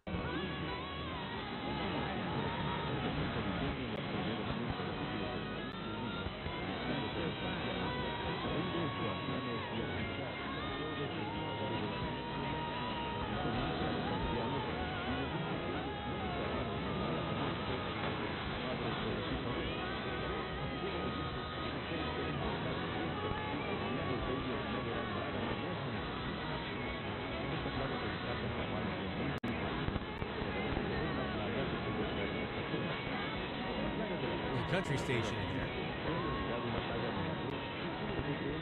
Definitely, I hear the station from Mexico.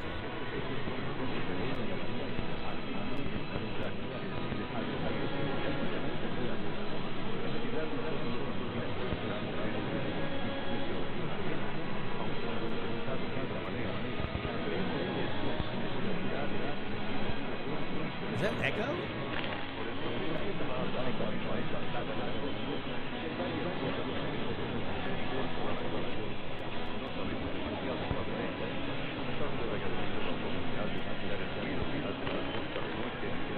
Are you guys hearing that echo on 1050?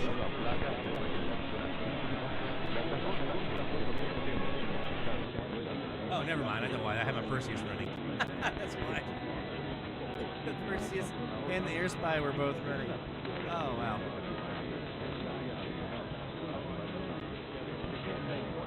I was like, what the hell? Oh. My bad. We'll call that our technical difficulty of the week. Gotta have at least one.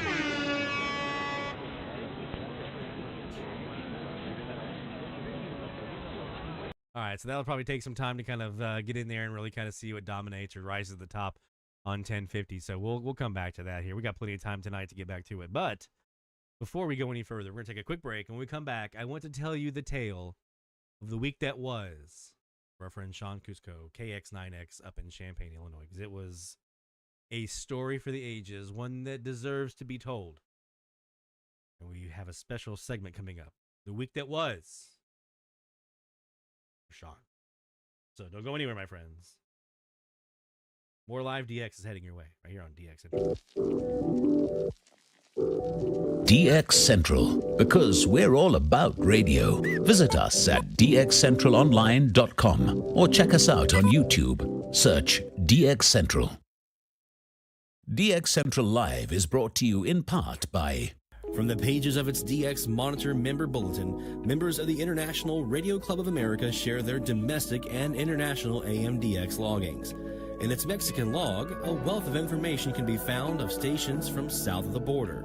Technical guides, sunrise, sunset maps, and more make the IRCA a must-join for any AMDXer. For more information, log on to ircaonline.org. That's ircaonline.org.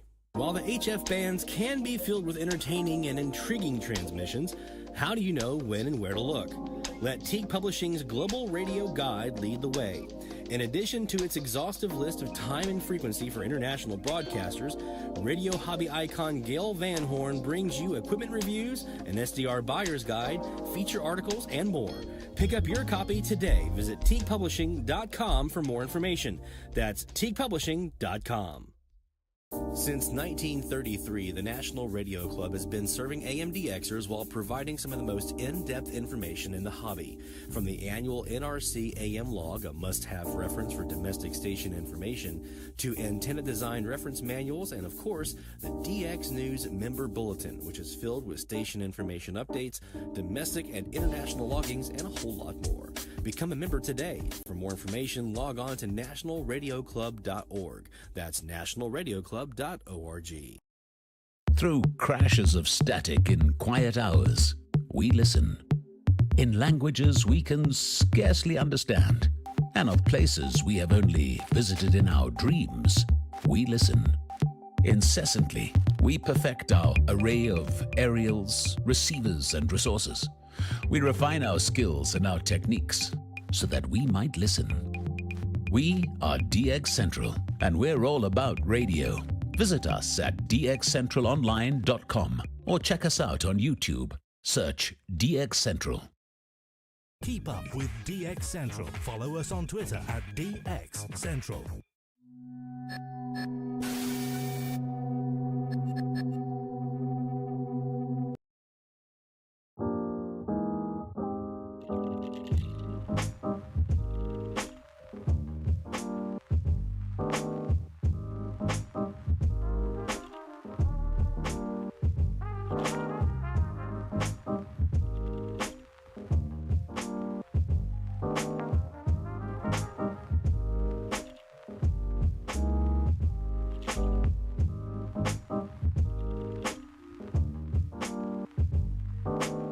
From the DX Central North Shore Studios, this is DXC Live. Now here's your host, Lloyd Van Horn. Oops. It's DX Central Live from the North Shore Studios here in Mandeville, Louisiana. Let's get out of alert mode. Actually, let's set the mood. It's green because I'm envious.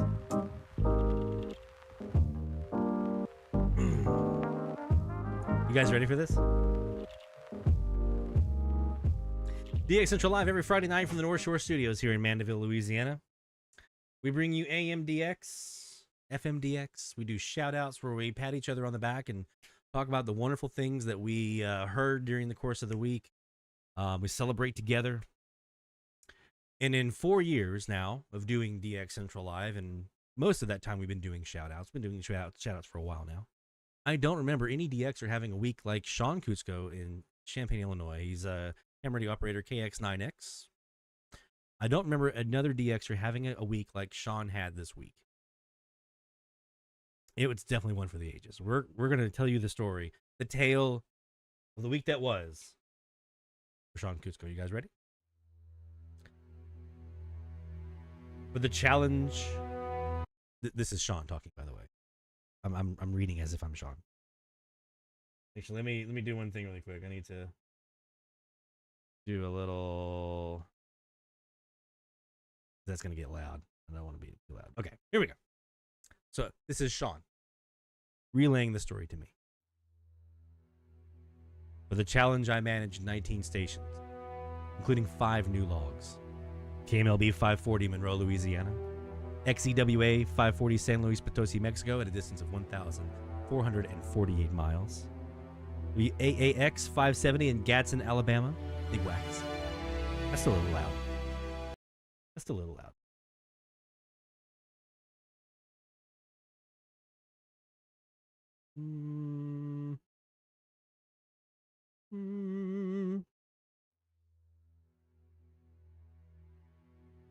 I think the wobbler is Maya Bakay in Cuba. Should be Barry or Carl. Okay, so KMLB 540 Monroe, Louisiana. XCWA 540 San Luis Potosi, Mexico. 570 Big Wax in Gadsden, Alabama. KNMX 540 in Las Vegas, New Mexico. And 550 WDUN in Gainesville, Georgia.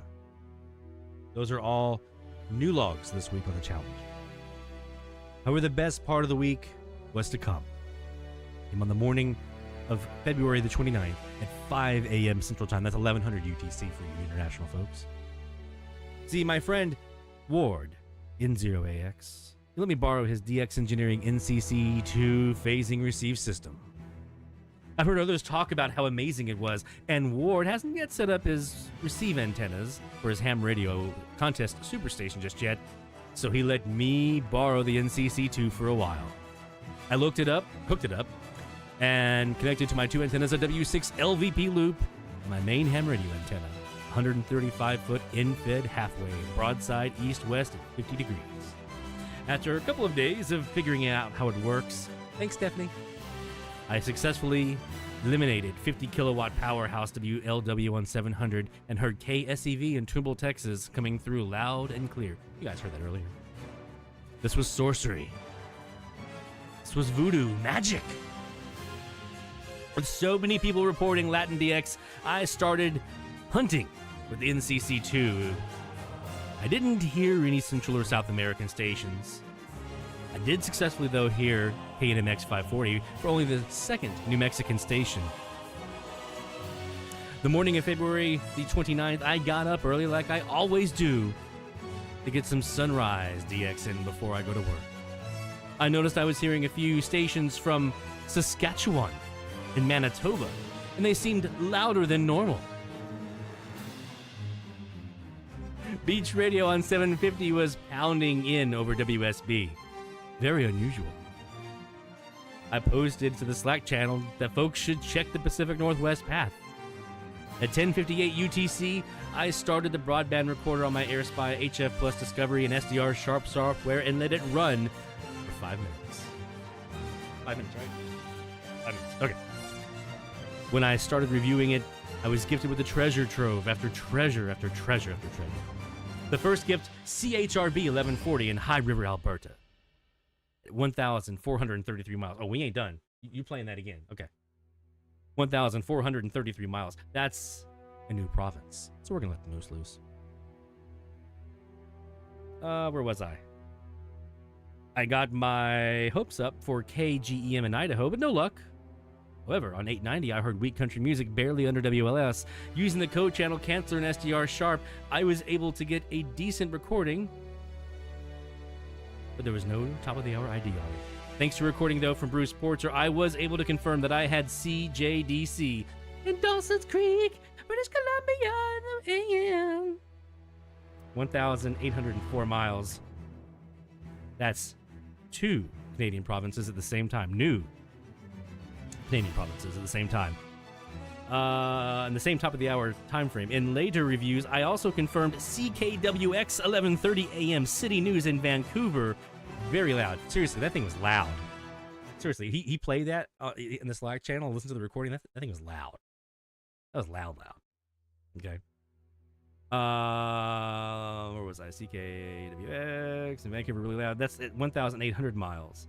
So that's 2 British Columbia stations at the same time, top of the hour. Both brand new. There was so much to review, I spent the last 2 nights going over this recording. And this is the best opening into new stuff I have logged off of this one recording in that direction. So, here are some of the stations he heard. 730 CKDM Dauphin, Manitoba at 10 kilowatts, 954 miles.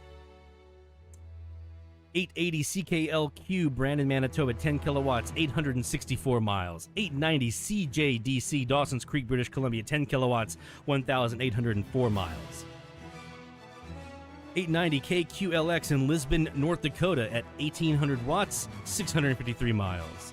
900 CKBI Prince Albert, Saskatchewan, 10 kilowatts, 1,215 miles. That's unconfirmed, but pretty sure. 920 KDHL Faribault, Minnesota. Hope I said that right. Minnesota, 3 kilowatts, 384 miles. Ah, come on, man. Minnesota? 1100 WZFG in Dilworth, Minnesota, 440 watts, 622 miles a week under WTAM. Damn, that's 2 Minnesotas.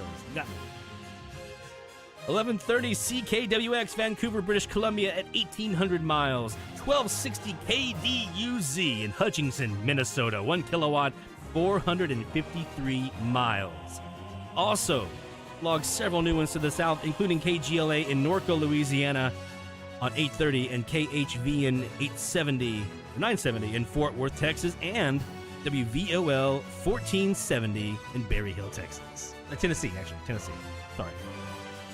The totals: 24 new logs this week, 2 new Canadian provinces, 1 New Mexican state, 2 new stations of Louisiana. That's a double dose of that gumbo, baby. And a new station out of Wisconsin. It's a pipeline like that. If that won't get you interested in DX, I don't know what will. This was the best AM DX opening. I can't even talk. I'm so excited. The best AM DX opening I've ever experienced. The HF Plus Discovery's code channel canceller and the NCC2 Phaser are two great antennas in powerful combination for some great AMDX. I still have 3 more recordings from the 29th and March 1st he hasn't gotten to yet. That's the age-old dilemma. There's more recordings for you, man.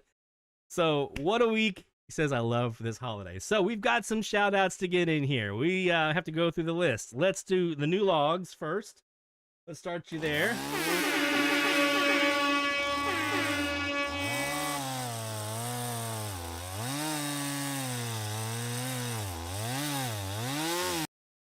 Yeah, the NCC2, I don't know what happened to it. It just came out missing. It was on my desk one day and then it was gone. That's what I would be saying. So that's for all the logs. We got 2 Canadian provinces, British Columbia and Alberta. So it is time to let the moose loose. Here we go.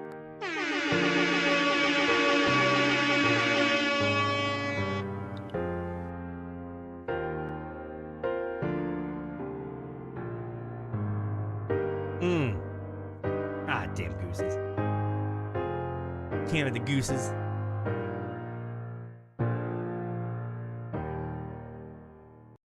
We're not done.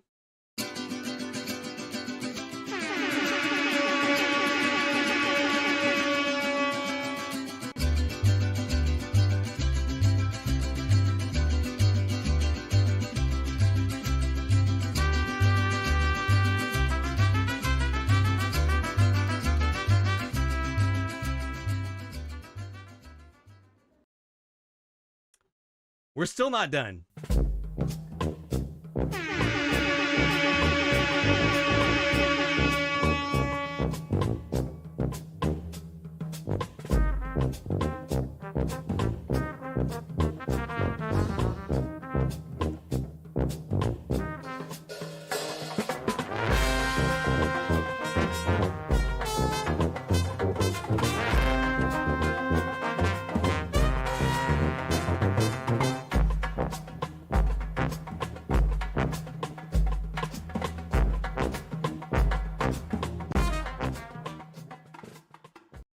Okay, now we're done.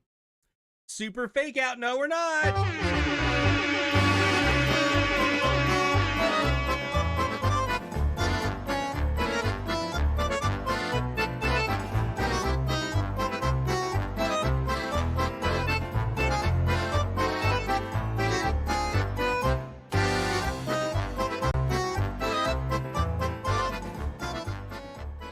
Okay, now we're done. Now we've actually covered it all. I do want to do, I think you got a mileage record in there as well. So we're going to give you some on that as well. Good job, my friend. I am absolutely gobsmacked by how much DX and what kind of DX you brought in and the quality. The audio clip that you had of City News there in Vancouver, how loud they were. That was stunning. It was actually stunning to hear how loud they were in Illinois this week. You know, just outstanding DX. So what's the takeaway here, right? What can we learn from Sean's good fortune? Well, it's that the right place at the right time will get you great DX, right? The NCC Phaser absolutely played a part this week in getting him some great DX. The code channel canceller, that AirSpy HF Plus Discovery absolutely played a part in getting him some great DX. Let's not kid ourselves. Those tools are fantastic. They did a big part in helping him get a lot of that DX. However, that Northwest pipeline, if he hadn't been recording, he'd have missed it. And to his north, Jacob up in Minnesota, didn't get it. Down here, south of him, I didn't get it. I had none of that, right? Not even a hint of any of that.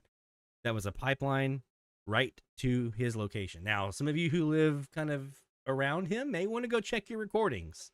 Indiana, okay, Ohio, you guys may want to go check your recordings to see if that pipeline extended into your location. That was the morning of the 29th of February, right? So yesterday morning at 5 a.m. Central, 6 a.m. Eastern, that's 1100 UTC. Okay? You may want to go check your recordings just on the chance that maybe you had a little something going on northwest to you. And likewise, if you're up in the northwest, you might want to check your recordings as if it was going the other way. If there was a bidirectional thing going on with that opening. That's as close to an E-skip opening as you're ever going to get in AM radio. That's That's what that felt like. Reading his synopsis felt like an E-skip opening in FM, where you're just getting all this stuff from one specific direction. That's what that felt like. That felt like E-skip, but it was AM, baby. It was AM radio, and it was glorious. And I am so stoked for you, man. Congratulations. That's one that you'll be remembering for years and years and years and years. When you're sitting there and you're looking back on all the DX that you've gotten over the years, that's the story you're going to always point back to and be like, I remember this one morning we had just an unbelievable opening of the Northwest. Let me tell you about it. And man, congratulations. All right, so we still have more shout outs to get to, so make sure you get your shout outs in. We got the shout out form here in the chat. We'll get that link posted here in a second. The new form should now be up and running for the medium wave frequency challenge. So if you have not yet done so, go to dxchallenges.com right now and make sure that you register so that you can be part of the fun of the DX challenge. The medium wave frequency challenge is running now, week 10, 1000 to 1053 kilohertz. The form should now be up and running on the website. Go to dxchallenges.com, and if you haven't done so, register, and then you can be part of the fun as well. So the link's not working yet. Come on, Mike. That sounds like user error. No, that's probably on my part. Let me see what that means on my side. Let me make sure it. I scheduled it to post and scheduled it to publish. It has not published. Oh, look at that. So we're going to go ahead and do that now. Let me click on the link here. It's supposed to have done it at 200 UTC right now. It didn't do it. So let's hit that now button. Publish. And it's thinking about it. It's thinking it might want to do it. It's saying, I don't know. Now it's saying it's updating, and so now it should be ready. So week 10 page should now be live. You may have to log back in, log out, log back in, refresh your page, whatever. But it now should be working for you to get in there. So let me do what?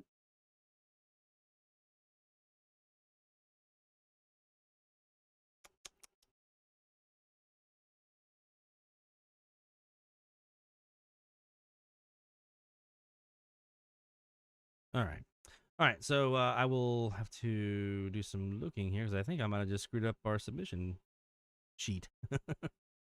All right. So we are 1000 to 1053 kilohertz. That's our frequencies for week 10, and we are looking for new stations, new states, new countries. I still have a feeling. I really do think that somebody's going to get a new state this week.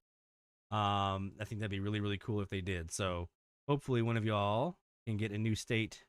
There we go. Now I fixed it with this week's frequency range, because that would be really dope. Wyoming, New Mexico. I think there's some good candidates that might be there. Maybe Washington, KNWN might throw some of that signal back this way again. And maybe some of you might be able to get some stations out of Mexico that you don't normally have. 1030 is a good candidate. XEQR 1050 is a good candidate as well. With XEG in Monterey, that's probably the predominant one that I would assume that most everyone should be able to hear in the U.S. in general. I think West and East Coast has got a shot here at 1050 XEG in Monterey. They're pretty loud, and they pack a pretty big wallop with 100 kilowatts. So that's the reported power, at least. So I would think that majority of everybody should have a shot at La Ranchera de Monterrey XEG. And they've had that slogan for years and years. I've got recordings from the 90s that I've heard the dad had, La Ranchera de Monterrey, in there. I've heard people on YouTube with stuff from the 60s and 70s and 80s, at least the 70s and 80s, La Ranchera de Monterrey on 1050 XEG. So a lot of folks should have a shot. If you don't have Mexico in your logbook yet, or you're looking for more stations, this is your week. With 1050, that's a really good candidate. Also, 1000 out of Colombia is another candidate. If you don't have Colombia in your logbook, there is an RCN radio on in Cartagena, right on the coast, 15 kilowatts. There's also a 10 kilowatt Radio Nacional de Colombia, but I think most everybody would have a shot at that Cartagena there, 1000 kilohertz. Let's hope that the sun provides some energy to push us down south, because the last couple of weeks it hasn't been there. The southern conditions have been just the last couple of weeks. Another heads up for Stephanie and other Western DXers. KCKN on 1020 is nowhere to be heard. This is from Mike in Mexico. So no KCKN in New Mexico at this time. So we were looking for them earlier on 1020. I didn't hear them because normally they're pretty loud here. So I was wondering where they were. And so he's got a faint hint of KDKA down in Mexico right now. That's pretty big. Pennsylvania from Mexico is a big deal. Let's go over here and fire up the Air Spy and see what we hear on 1020. And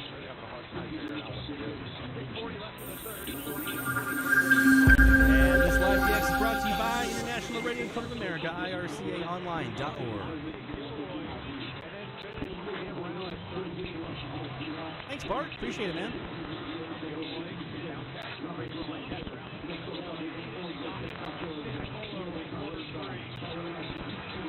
Thank you.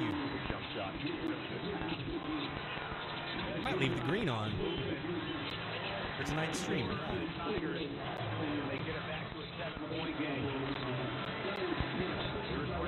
Who's the sporting event? Is that KDKA? Sounds like a basketball game or maybe hockey, one of the two.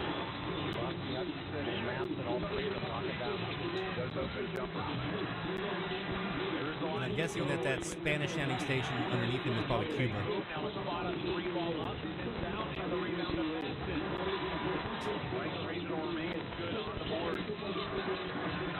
Down to the corner.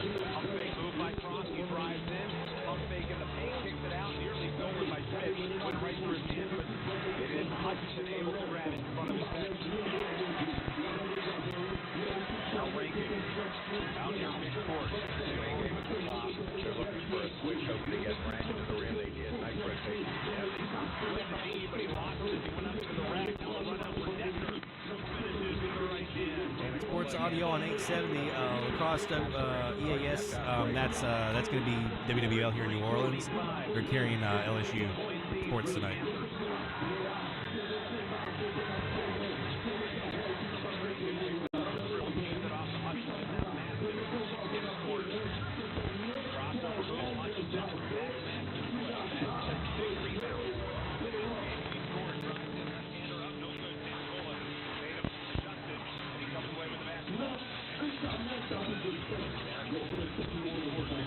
I'm going to put the Google shout-out form here in the chat.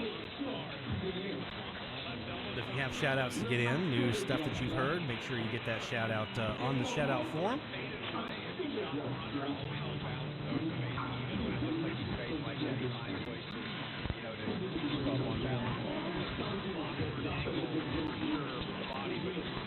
And then I put dxchallenges.com in there. That's the site for the Meeting Wave Frequency Challenge. You want to submit your logs in there for this week's challenge, week 10. He scores 9 points a game.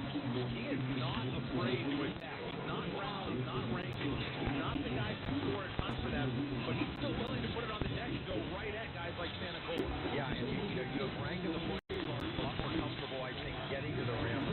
Last time I checked, no, 870 is definitely up and running. That's that big red streak right there on the waterfall. They're more than catch and shoot guys. Massive. That's WWL. But at every level, he gets to the rim, nice pull-up game, and then he's knocked down some threes. Ashley misses the first foul shot. He's now 1 for 3 at the line. Franklin Regional is 4 for 7 after. So that's got to be KDKA. He's listed at 6'1". I mean, he looks like he's more like 6'3", and he's long. You know, so that ability to get to the rim a little bit and score is a little bigger than maybe what he's listed. Reedman going to go over Steve Moon's end. I think he's got maybe blood on some jersey, perhaps, or he's bleeding from his left knee. Yeah. Little Turner back in, the senior. Very good defender. Very good defender. In the first half, he ended up playing ranked most of the time. He played some big minutes in their semifinal game against Thomas Jefferson. That's like a boat. 6-point game. I've got shout-outs here for Keegan and Walter left to get to tonight. If you haven't got your shout-out in, you still got time. Not sure how much contact there was, but I think Moon would have preferred to get a foot in that double team.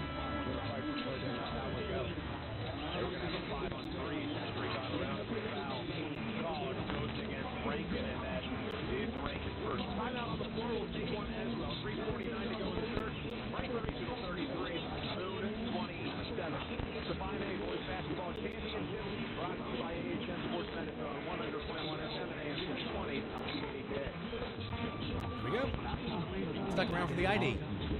We got an ID out of KDKA there, out of Pittsburgh. So hopefully if you're out west or in a place that doesn't normally get Pittsburgh because of New Mexico or any of the others, hopefully you have a shot here at them tonight with KCKN seemingly off air at this time. Looks like KCTA might still be on 1030. Let's take a look. I heard him in there earlier.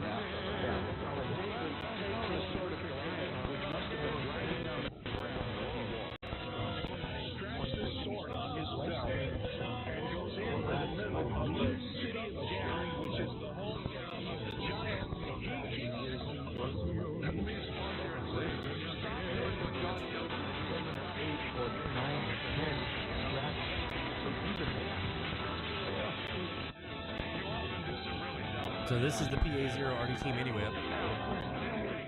And I'm going to hit the switch and we're going to go over to my 22 by 73 foot Superloop. Ready?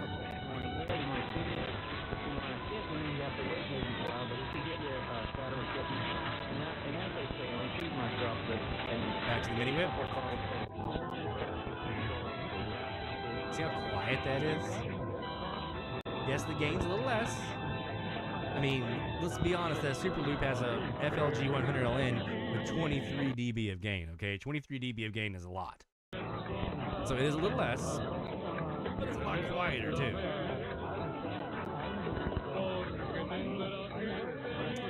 That would be XEQR there with the Spanish music.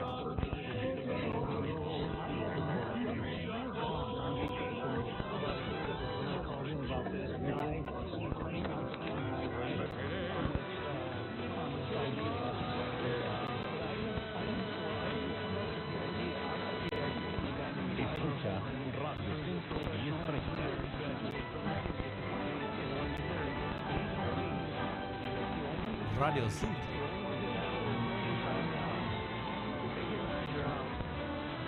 Kilowatts. A lot of you guys should have a chance at hearing this one as well.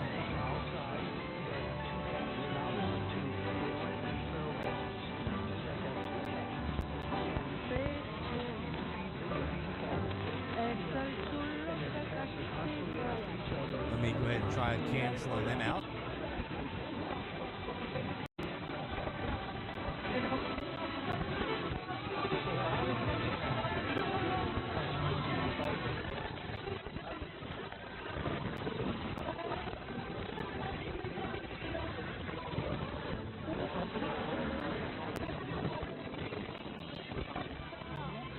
So that is one thing with the canceller that's a little tough when you have a situation like this where you have a station that's kind of dominant, but they're not like dominant, right? They don't own the frequency very well like that, like super standout. It can be kind of hard when you kind of see like down here on the micro tuner how it's kind of relatively flat. You have a couple of small peaks here that you can try to use. If you turn off the auto tune, you can try to manually double click on those, kind of click around in there and see if that gets rid of what you're hearing that you want to get rid of. But when it's pretty flat like this, it can be a little hard for the canceller to really have anything to grab a hold of and get rid of. So that is one thing to kind of keep in mind. The auto tune can work great if it's like super, super strong. You can get right to it, and a stable carrier. You can use the manual to kind of tweak that yourself. But when it's flat like this, it's a lot more difficult for the canceller to really have anything to know what to cancel out. So that's what we're kind of experiencing here.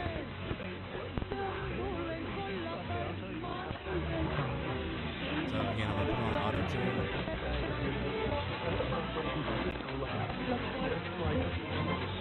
It works with it to an extent.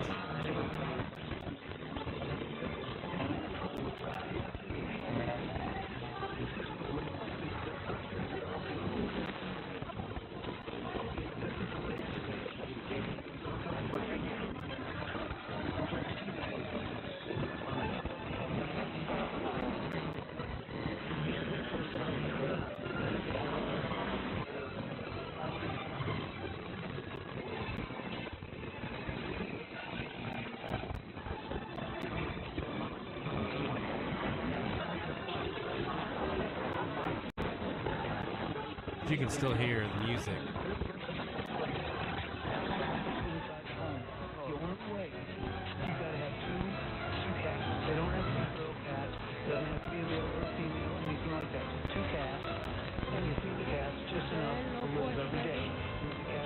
constantly after each other, and they're constantly after I'm going the to rats. assume that's And WBZ. The rats will stay out from any place where you can see them or have anything to do with you or your family. And it's good advice from Jim in Kansas City. Jim, have a great day. I'm up on my break, so I got to let you go. But thanks. Now I want my 125K. Jim, you got to move to Boston. Yeah. That's all I got to do. I'll nominate you. I'll talk to City Councilor Ed Flynn, Mayor Flynn's son, and I'll nominate Jim in Kansas City because you know what you're talking about. Thanks, Jim. All right. Yeah. All right.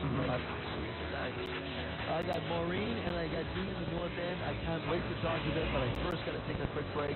I will get them in for sure. If you want to give a shot at 617-254-1030 after Maureen and Dee, I'll try to get you in. We'll get the great Bob Ryan coming in right after the 10 o'clock news talking about his quest to see a professional police sporting event in every one of the 50 states, and he has completed that task. Back on the backside after this.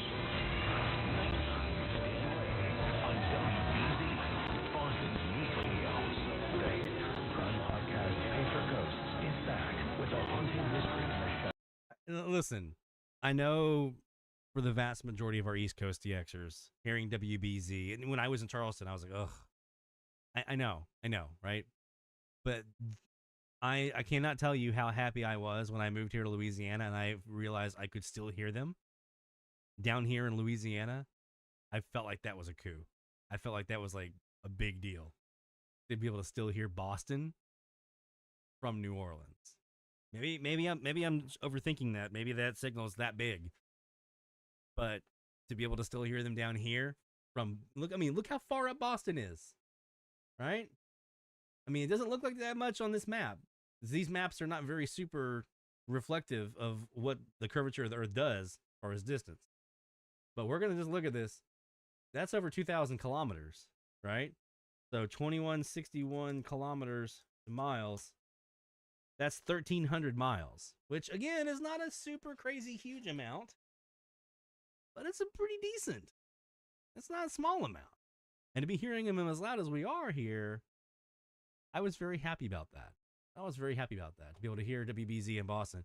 A lot of our West Coast folks are over here going, dude, I would absolutely sell my own kidney to hear WBZ from California or whatever, right? Maybe not to that extent. I mean, I'm a hardcore DXer. I'm not that hardcore. So yeah, it was nice for me to be able to move down here to Louisiana from Charleston, where I was right down the coast, and like they were blowing me away, to move here and be like, okay, I can still have a little bit of that down here, which makes it even more surprising that things like 1010 wins, WBBR, nothing. Not a thing from 1010 wins. I'm hoping this week that will change. Never heard WBBR on 1130 here. Not once. Got KWKH. That kind of makes sense, but still. But WBZ, they're there. 1080, WTIC, Hartford. Yeah, got them. Even with KRLD right down the road. Yep, they're there. Those are those little moments that make you go, familiarity. All right, let's take a quick break. Oh, to answer the question that I saw in there, what kind of antenna are you using right now? That one just now for WBZ where it got louder, because I was on the PA0 RDT Mini Whip. And they were in there, and they were decent signal strength, but I switched over to my Superloop, which is pointing at 15 degrees, so it's kind of northeast-ish, and it's got a lot more gain on it. I wanted to see if I could boost them up, and I did. That was a antenna that is I built here. It's 22 feet long, 23 feet long. I'm sorry, 23 feet high by 73 foot long. And it's being fed with a Wellbrook FLG 100LN amplifier, which unfortunately you can't get anymore. You can also use, as a nice replacement, the W6 LVP Loop Experimenters Kit. This is one of them right here. That's about to be put to use for a new Superloop at Mom's house for her Kiwi. And so this is what I would say is a nice replacement. Barry Bankston in Crossville, Tennessee uses one of these, and you see what he hears. You see what he gets. 12 dB of gain on this sucker.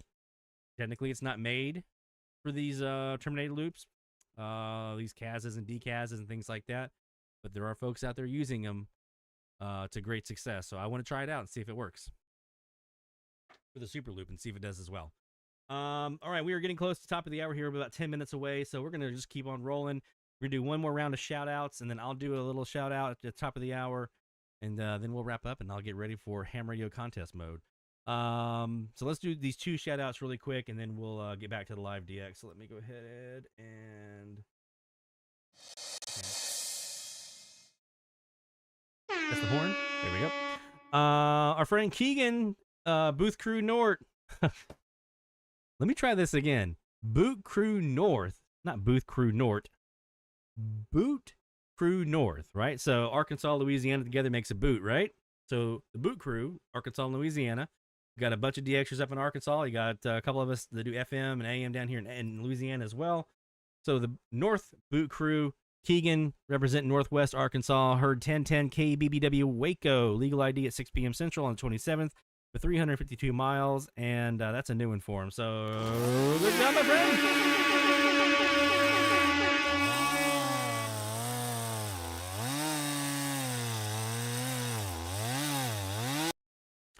And Walter L. Johnson, also with a login. Good job, Keegan, my friend. I thought, for some reason, I thought you were in that Tropo opening that we had this week. If not, we can get you in next. If you were, and we get those in next week, that's fine. Walter Johnson in Georgia, heard WDAK 540 in Columbus, received in Albany, approximately 6:21 to 6:31 p.m. Eastern Time on Sunday the 25th. That's an estimated distance about 83 miles. It's a new one for you. It's a new one for the log, my friend. Good job.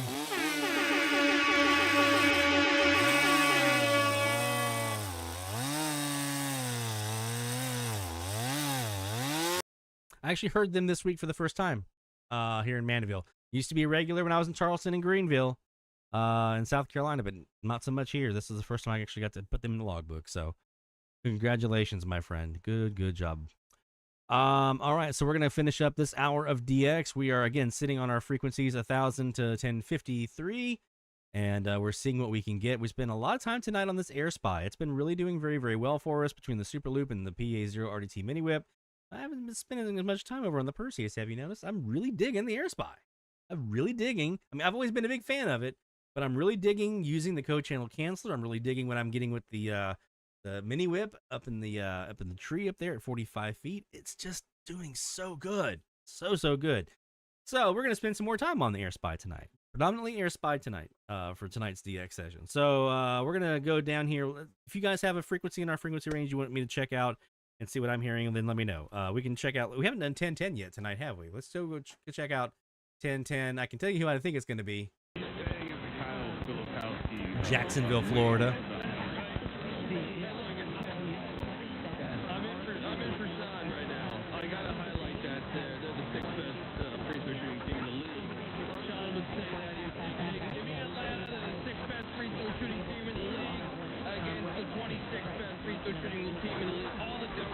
I will say 1030 KVOI has made it here a couple times to Mike. Okay. That's on my list. That is on my list for Great Line. You put some Robitussin on it and everything was better.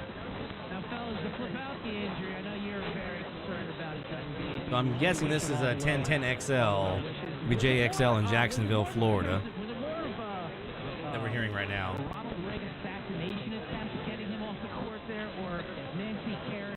I would like to hear 1010 wins.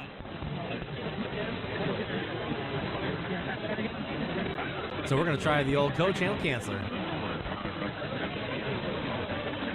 I really... How many do I have on 1010 here? I've got 5. That's my bare minimum goal that I want for all my frequencies, is to have 5 or more.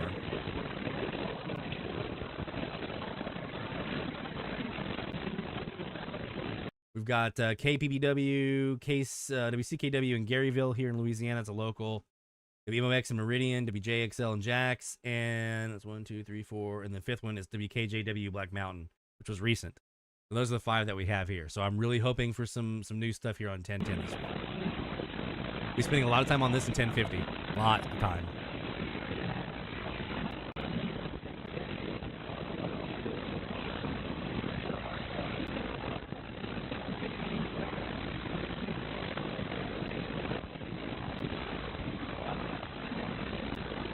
pull up my logbooks here.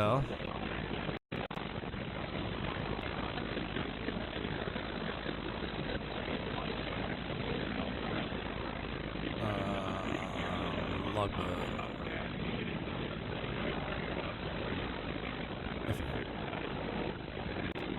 Hey.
Well, it's time to fire up the sirens. Woohoo!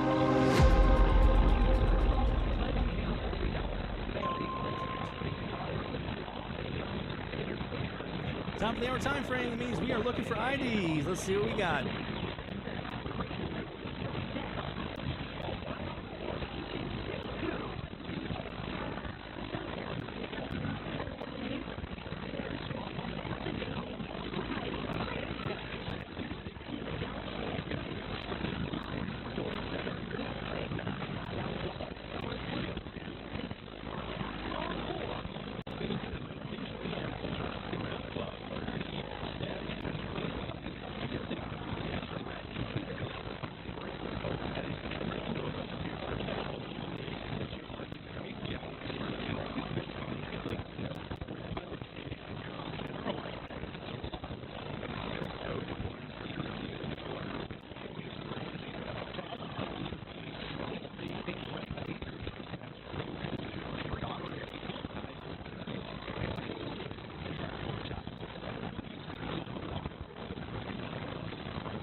Another great event at Tobacco Cove.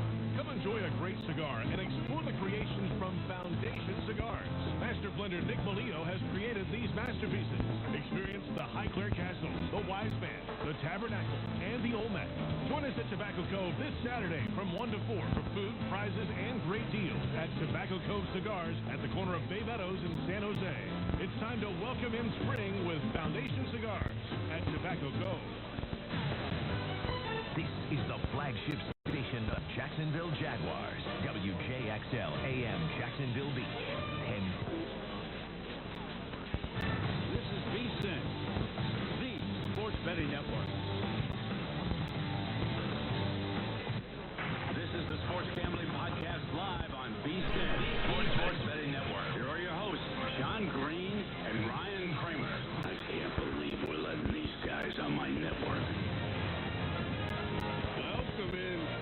right, so there's 1010XL in Jacksonville, kind of what I thought we would have. I was trying to get some stuff underneath there, but nothing really was rising up to the top underneath in their wake. Let's go back to the Perseus. We'll close out the night in the Perseus and see what we caught here at the top of the hour. We are on the northwest wire. That's 305 degrees, and that's a 20 by 97 foot Superloop. So let's see what we caught here, starting with 1,000 kilohertz here at the top of the hour. Negotiations can solve the sky who sang, played, and shoot around the stage and played all the leads, incredible guitar player. And I thought, oh, you can sing and do stuff. The Dancing with Myself, that is XEOY. Yeah, because there weren't a lot of that. Take care, Stephanie. And that's what I said, that's what I think you've already got the cruise on your 'cause you're doing a cruise down in New Zealand, right? I think you've already got that on your mind, because I noticed you've been using cruise vernacular in your verbiage a lot lately. Thanks to iHeartRadio for more Brad Paisley and all your favorite artists. News Radio 1000 KPOK AM and KXXY FM 96.1 HD2, Oklahoma City.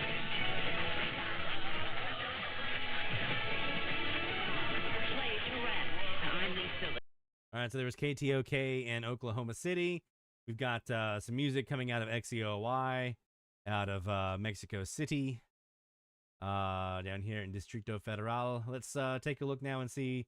Should be 1010XL here on Jackson, on 1010 rather. Should be Jacksonville again, even on the Northwest Wire, but let's see. At ACS. Spring is in the air, and that means another great event at Tobacco Cove. Come enjoy a great cigar and explore the... You know who I want? I want that Utah station right there. I want that bad this week. I want that bad. Really bad. Minnesota on 1030 and this one on 1010. Those two are like man, if I can get one of those, paint me happy. But we'll see. From Foundation Cigars, Master Blender Nick Molino has created these masterpieces. Experience the high clear castle, the wise man, the tabernacle. So we obviously know the cigar is 1010XL. Join us at Tobacco Cove this Saturday from 1 to 4 for food, prizes, and great deals at Tobacco Cove Cigars at the corner of Bay Meadows in San Jose. It's time to welcome in spring with Foundation Cigars at Tobacco Cove. I don't have any of the stations in Mexico down here yet, Mike. Maybe I can get Guadalajara here this week. That's kind of surprising. I didn't notice that I didn't have anything out of Mexico yet down there.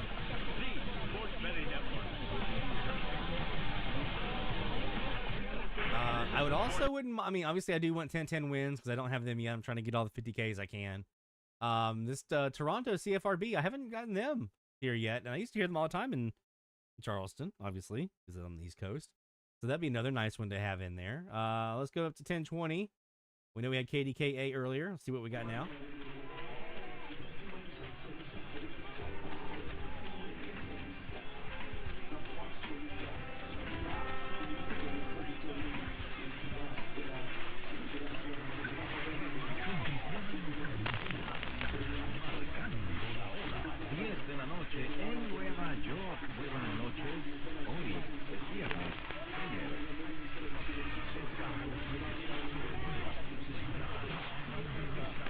Take care, David.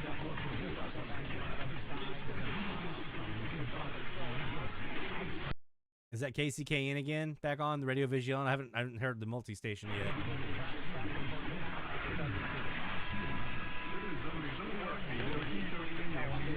Yep, that's them. So KCKN is back.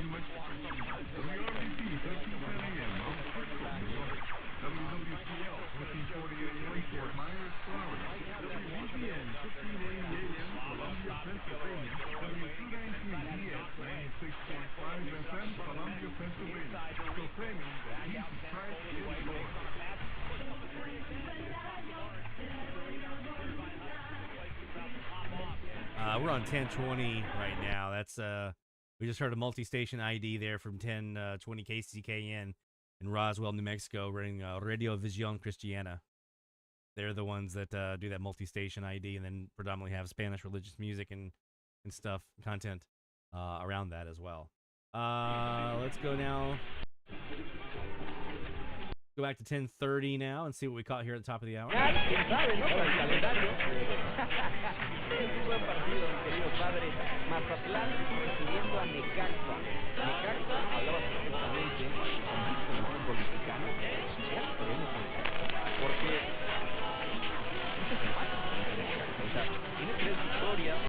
We've got a couple of Spanish stations here, so definitely I would imagine XEQR is in there, probably the music, but the gentleman talking in Spanish, that's a new one, unless that's to be O&Q out of Longwood, which I kind of doubt. They used to be a pain in my neck when I was in Charleston. Every time I was sitting on 10:30, I thought I had some new Latin American station. Maybe I got Haiti, or maybe I got something down here in Colombia or Brazil or whatever, something really exotic. It was always to be O&Q. Got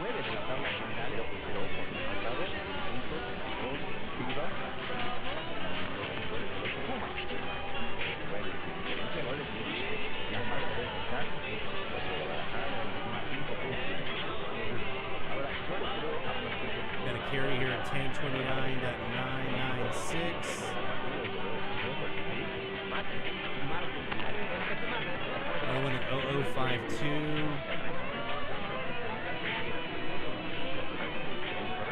And 996 should be distinct.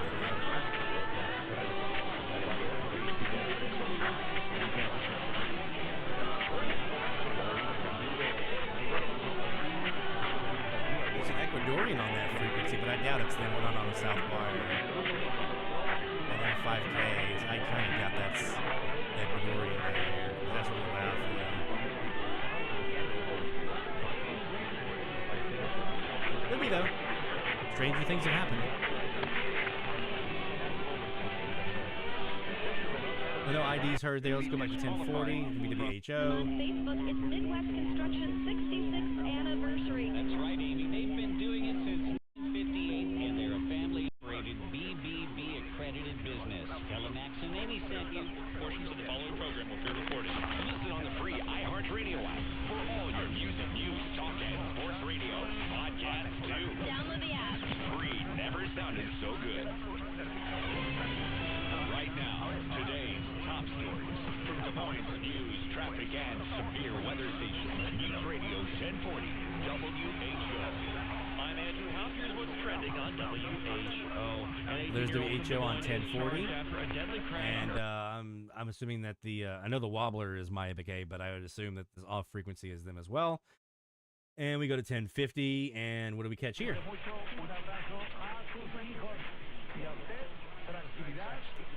Got 0069 is the main offset here.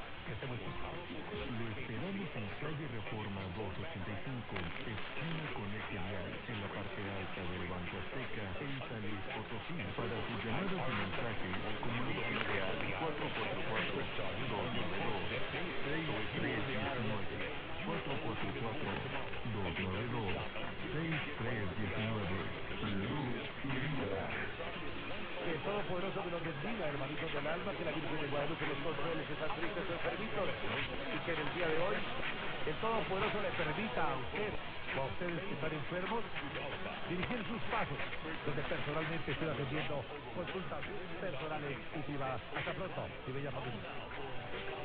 Gracias por su atención. Nuestra línea de luz y vida queda abierta para sus llamadas y mensajes. 444-292-6319.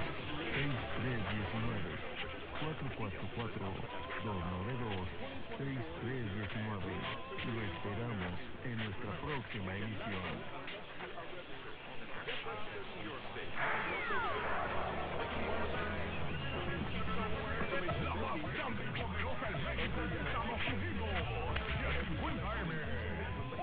Una experiencia radiofónica. Seguimos innovando la radio en Monterrey. Y al pie del cañón La Ranchera, dentro y fuera de la República Mexicana. There you go. That's XEG, La Ranchera de Monterrey. All right. So, I think we've got a good start here on our frequencies. Let's go ahead and revert back out of the red alert mode and get into our ham radio costume, so to speak. Here, go ahead and close down my SDRs and give you all a little sneak peek to what you're about to see here on the ham radio stuff. While I'm doing that, while I'm getting that pulled up here, just a real quick look at what we heard here this week. On AM, we had a nice week. 540 540 CBK in Watrous, Saskatchewan for New Log, not a new province, but New Log. 530 CHLO in Brampton, Ontario. 560 WOOF in Dothan, Alabama. And 1130 WALQ in Carville, Alabama. They're on past their bedtime the last couple nights, apparently. So those were all new logs on the AM side from here in Mandeville.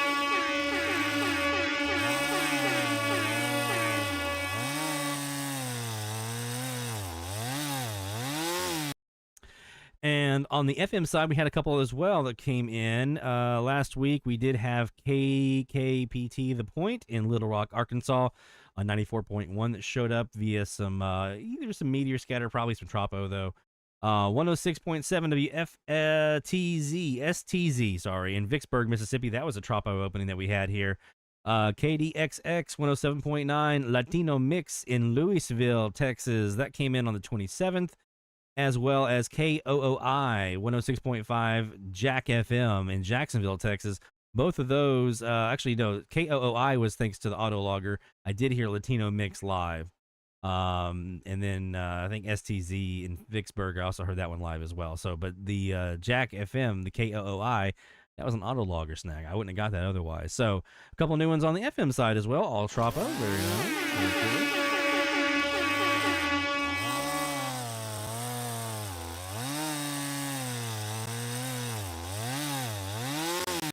So that brings the totals to 880 total stations heard on the AM side of things, 869 on the FM side of things. So pretty close to each other, actually. Pretty tight between the two. All right, so we are getting ready to switch gears. We're going to walk away for a few minutes, take a quick break. We got some paperwork we have to do here that we usually do with the new weeks of the challenge. So we're going to be doing that here for a second, and then we're also going to switch gears and get ready for this guy right here. Look at that. That's the SmartSDR. That's the FlexRadio 6400. We got it warmed up. We're going to get the, let me pull the other piece in here as well. We've got the N1MM contest log that we're going to pull in here. And actually, I'm not going to be able to show you on that screen because I don't have that, that screen down there loaded up to be on. I don't think, right? Yep, I sure don't. I'll just, change this one to no, yeah, there we go. That's the N1MM contest logger. Of course, there's an update, so we're gonna have this sucker running, and we'll be keeping tabs on our score live on the stream. So if you are in for watching some ham radio operations, we'll be doing this contest, the International ARRL International DX SSB contest. It's already underway, and we're going to be getting started on it here in just a little bit. And yep, and let me pull that over here. And once we get that going, we'll be running full bore for the rest of the contest, which wraps up on Sunday at 6 o'clock Central Time, 0000 UTC. So we got the FlexRadio, the 6400 up and running. We'll be using this nice microphone here to talk and see how many countries we can work over the next 48 hours. You guys excited? I'm excited. First contest I've done in a couple of years. Last one I did was this contest, actually, a couple years ago. All right, so we'll be back. Stay again, if you have not yet done so, you have not yet subscribed to the channel, I ask that you do so. And the main reason why is so that you'll know when we go live. Because we'll be doing this weekend throughout the course of the weekend.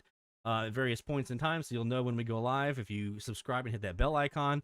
And also, make sure you follow us on Twitter, because we'll also announce there when we go live, twitter.com/DXCentral.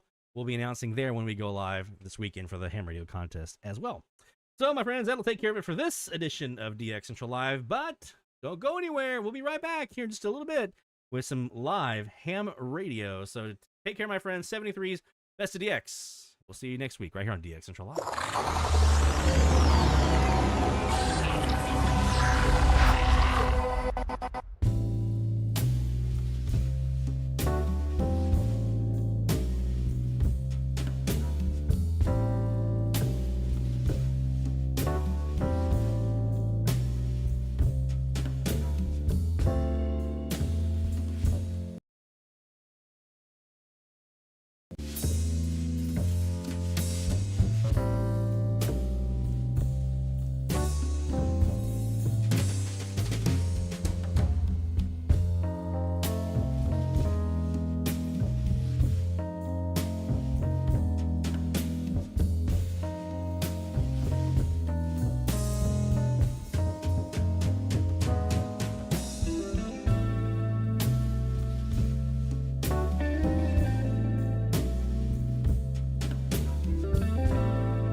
This is DX Central Live.